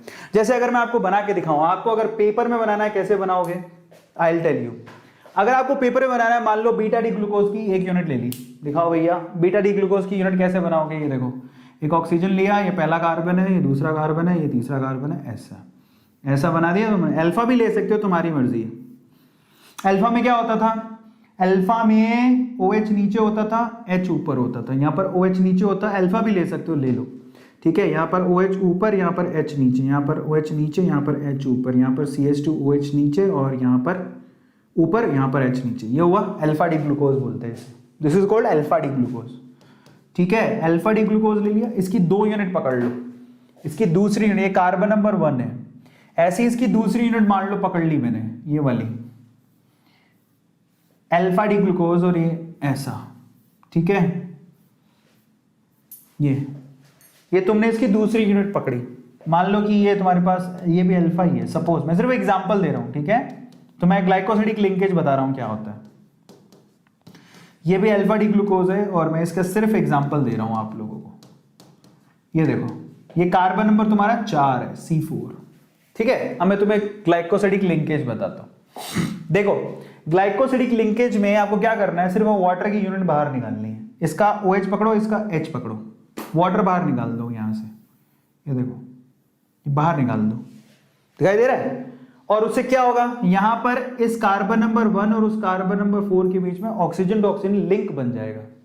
ये जो लिंकेज आपको दिखाई दे रहा है, बेसिकली इसी को बोलते हैं ग्लाइकोसिडिक लिंकेज, ठीक है। इसी को बोलते हैं ग्लाइकोसिडिक लिंकेज, इसी को ग्लाइकोसिडिक लिंक बोलते हैं। सबको समझ में आ गया? Is this clear to all of you? Is this clear? Yes. तो ये ग्लाइकोसिडिक लिंकेज होता है, आपको बना के आना है। ये मैंने आपको होवर्थ प्रोजेक्शन से बना के दिखा दिया, आपको होवर्थ प्रोजेक्शन से बना के दिखाना है। सो आई थिंक आपको समझ में आ गया और ग्लाइकोसिडिक लिंकेज क्या होता है। बस आप कुछ नहीं करना, ऊपर वाली यूनिट से OH और नीचे वाली यूनिट से OH, उसमें से पानी बाहर निकाल दो, तुम्हारी मर्जी, तुम किसी से निकालो। अब इसने क्या किया, यहाँ पे ग्लूकोज और फ्रक्टोज के बीच में से निकाल के दिखाया क्लास, तुम्हारी मर्जी, तुम किसी से भी निकालो, ठीक है, बना के दिखा देना। तीसरा क्वेश्चन कहता है, write the structure of product obtained when glucose is oxidized to nitric acid. ये बनेगा ग्लूटामिक एसिड। तो नाइट्रिक एसिड क्या करेगा, CHO ग्रुप और 1 डिग्री वाला जो अल्कोहल था, उन दोनों को COH में कन्वर्ट कर देगा। देखो, ये मैंने करके दिखा रखा है, ये देखो, ये CHO और ये CH2OH, CHO को बदल देगा COH के अंदर, और CH2OH को बदल देगा COH के अंदर। इसको डी सैकरिक एसिड भी कहते हैं, ग्लूकारिक एसिड भी कहते हैं, तुम्हें बताया था। ये फुल ऑक्सीडेशन करेगा, इसका क्या करेगा, फुल ऑक्सीडेशन। तो CHO किस में कन्वर्ट कर देगा, COH के अंदर, इसको भी किस में कन्वर्ट कर देगा, COH के अंदर। Is this clear? अगला सवाल, चौथा सवाल क्या कहता है, give an example of each fibrous and globular. कहता है फाइब्रस का एग्जांपल बताओ, ग्लोबुलर का। फाइब्रस आपके बाल हो गए, ग्लोबुलर आपके इंसुलिन हो गया, जो अंदर ऑर्गन है इंसुलिन वगैरह, वो ग्लोबुलर के एग्जांपल है। एग्जांपल दे देता हूं मैं, ग्लोबुलर का एग्जांपल इंसुलिन है, और आपके फाइब्रस का एग्जांपल हेयर, मतलब कैराटिन लिख सकते हो। तो ये आपको लिख के आना था। पांचवा सवाल देखो, what is the difference between nucleoside and nucleotide. मैंने आपको बताया था, अगर आप लोग न्यूक्लियोसाइड की बात करेंगे तो न्यूक्लियोसाइड क्या होता है, इसमें शुगर होती है प्लस बेस होता है ना। जबकि न्यूक्लियोटाइड में क्या होता है, sugar plus base plus phosphate group. Sugar भी होगा, बेस भी होगा, फॉस्फेट ग्रुप भी होगा, उसको न्यूक्लियोटाइड कहते हैं। समझ में आ गया? तो अब ध्यान से देखो, न्यूक्लियोसाइड मतलब बेस और शुगर, जबकि न्यूक्लियोटाइड का मतलब base, sugar and phosphate group, everything. अब उसके बाद छठा सवाल पर आ जाओ। छठा सवाल, write down the structures of the product formed D glucose. ये देखो, हाइड्रोक्सिलामाइन, ये तो समझ में आ गया, NH2OH, ठीक है। हाइड्रोक्सिलामाइन से रिएक्शन कराना है, डी ग्लूकोज का क्या होगा, एसिटिक एनहाइड्राइड। ये दोनों रिएक्शन मैंने करके दिखा रखी है, तो क्या होगा मैं आपको करके दिखा देता हूं, ठीक है। चलो, तो यहां पर मान लो आपके पास ये है, ये C+O एंड देन H, उसके बाद यहां पर CHOH, इसके टोटल कितने ग्रुप हैं, 4। उसके बाद यहां पर CH2OH, और इसका मान लो रिएक्शन तुमने करवा दिया। पहला रिएक्शन अपन करते हैं, अपन किसके साथ, H2NaOH, इसके साथ रिएक्शन कर दिया मान लो, तो यहां से ये निकलेगा पानी बाहर, बन जाएगा आपका प्रोडक्ट। आ गया सबको समझ में? तो बेसिकली यहाँ पर carbon hydrogen double bond N and single bond OH, बाकी चीजें एज इट इज। आपको समझ में आ गया, NH-OH इसकी टोटल 4 यूनिट और CS2OH। ठीक है, ये आपके पास इससे हो गया। अब मान लो दूसरा वाला जो रिएक्शन है वो तुम्हें किसके साथ करवाना था, एनहाइड्रस। तो एनहाइड्रस मतलब इससे रिएक्शन कराना है, CH3 C double bond O C double bond O and then CS3, है ना। ये अब इसके साथ क्या होगा, जितने भी हाइड्रोजन है OH ग्रुप के साथ, जैसे मान लो ये वाला ले लिया मैंने, तो ये सारा हटेगा और ये ऑक्सीजन के साथ ये कार्बन जुड़ जाएगा। आगे समझ में, 5 टोटल, 4 ये और 1 ये मैंने करके दिखा रखा है, तो मैं आपको दिखा देता हूं कैसे लिखना है। तो पहला वाला है तो बहुत आसान है, ऑक्सीजन बना लेगा, है ना। NH2OH से रिएक्शन करके 2 हाइड्रोजन और इसका ऑक्सीजन मिलकर ऑक्सीजन बना लेगा। दूसरा रिएक्शन भी बेहद आसान है, आपको अगर एनहाइड्रस से रिएक्शन करानी है तो ये एज इट इज रहेगा। ये जो हाइड्रोजन है हटा दो, हाइड्रोजन की जगह क्या लगाओगे, CH3CO, ये वाला ग्रुप लगाना है, CH3CO जोड़ दो, इसके साथ भी CH3CO ग्रुप जोड़ दो। फाइनली 7वां सवाल कहता है what is essential difference between alpha and beta. Alpha और बीटा में क्या डिफरेंस होता है। देखिए कार्बन नंबर 1 का डिफरेंस है, अगर OH ग्रुप नीचे है तो अल्फा और ऊपर है तो बीटा, बताया था। तो मैं आपको दिखा देता हूं, सिर्फ इतना ही डिफरेंस है कि यहां पर अगर OH ग्रुप अंदर है तो अल्फा, इसको ऐसे भी देख सकते हो, और बाहर है तो बीटा। कार्बन नंबर 1 का डिफरेंस है ओनली। आ गया समझ में। 8वां सवाल, राइट द स्ट्रक्चर, ठीक है, and the function difference between DNA and RNA। DNA और RNA के बीच में डिफरेंस क्या होता है। देखिए DNA में डीऑक्सीराइबोज शुगर होती है, RNA में राइबोज शुगर होती है। DNA डबल हेलिक्स होता है, RNA सिंगल हेलिक्स होता है। ये लिखना था, दैट्स इट। तो आप जरा ध्यान से देखो, यहां पर इसमें राइबोज, उसमें डीऑक्सीराइबोज। DNA के अंदर, ये देखो DNA के अंदर आपके पास डबल हेलिक्स, जबकि RNA में सिंगल हेलिक्स। इस तरह बना दो, आपका काम हो जाएगा। समझ में आ गया, ये आपको ध्यान रखना है। Is this clear. अच्छा, और DNA और RNA में राइबोज और डीऑक्सीराइबोज में क्या फर्क होता है। कार्बन नंबर जो 2 है उसमें OH दिखेगा, यहां पर ऑक्सीजन गायब हो जाएगा। ये दोनों में फर्क होता है। ठीक है, 2 मार्क का था। 9वां सवाल कहता है name the 3 major classes of carbohydrate and give the example of these classes. आपको एग्जांपल देना है कार्बोहाइड्रेट। जैसे मोनोसैकेराइड का एग्जांपल क्या है, ग्लूकोज फ्रक्टोज। ओलिगोसैकेराइड का एग्जांपल क्या है, सुक्रोज माल्टोज। पॉलीसैकेराइड का एग्जांपल क्या है, स्टार्च सेल्यूलोज। तो यही आपको लिखना था। मोनोसैकेराइड में वो यूनिट जो कि ब्रेक नहीं हो सकती, ओलिगो में ब्रेक होती है 2 से लेकर 10 तक, और पॉलीसैकेराइड में 10 से ले ज्यादा तक। ये एग्जांपल आपको लिखने थे, 3 मार्क का था। फिर आपके पास सवाल पूछा, आखिरी सवाल कहता है what are the essential and non essential amino acid. Essential और नॉन एसेंशियल अमीनो एसिड क्या होते हैं। फिर आपसे पूछा what type of linkage is responsible for the formation of protein. Protein के लिए कौन से लिंकेज होते हैं, तो प्रोटीन के लिए पेप्टाइड बॉन्ड होते हैं, पढ़े थे तुम। और यहां पर एसेंशियल और नॉन एसेंशियल में नॉन एसेंशियल वो है जो हमारी बॉडी में बन जाते हैं, एसेंशियल वो जो नहीं बन सकते। एग्जांपल दे देना। तो अमीनो एसिड जो हमारी बॉडी नहीं बना सकती वो एसेंशियल होते हैं, जैसे कि वलीन, ल्यूसीन। और जो बना लेती है वो नॉन एसेंशियल होते हैं, जैसे कि एलानिन, ग्लूटामिक। ये बन जाते हैं हमारी बॉडी के अंदर। और प्रोटीन किससे बनते हैं, पेप्टाइड बॉन्ड से। पेप्टाइड बॉन्ड क्या होते हैं, CONH। ये मैंने आपको पहले भी बताया था। 2 आपके पास पकड़ो अमीनो एसिड, उसमें से पानी बाहर निकालो, COO में से OH निकालो और NH2 में से H निकालो, इसको पेप्टाइड बॉन्ड बोलते हैं। ये आपका 3 मार्क का खत्म हो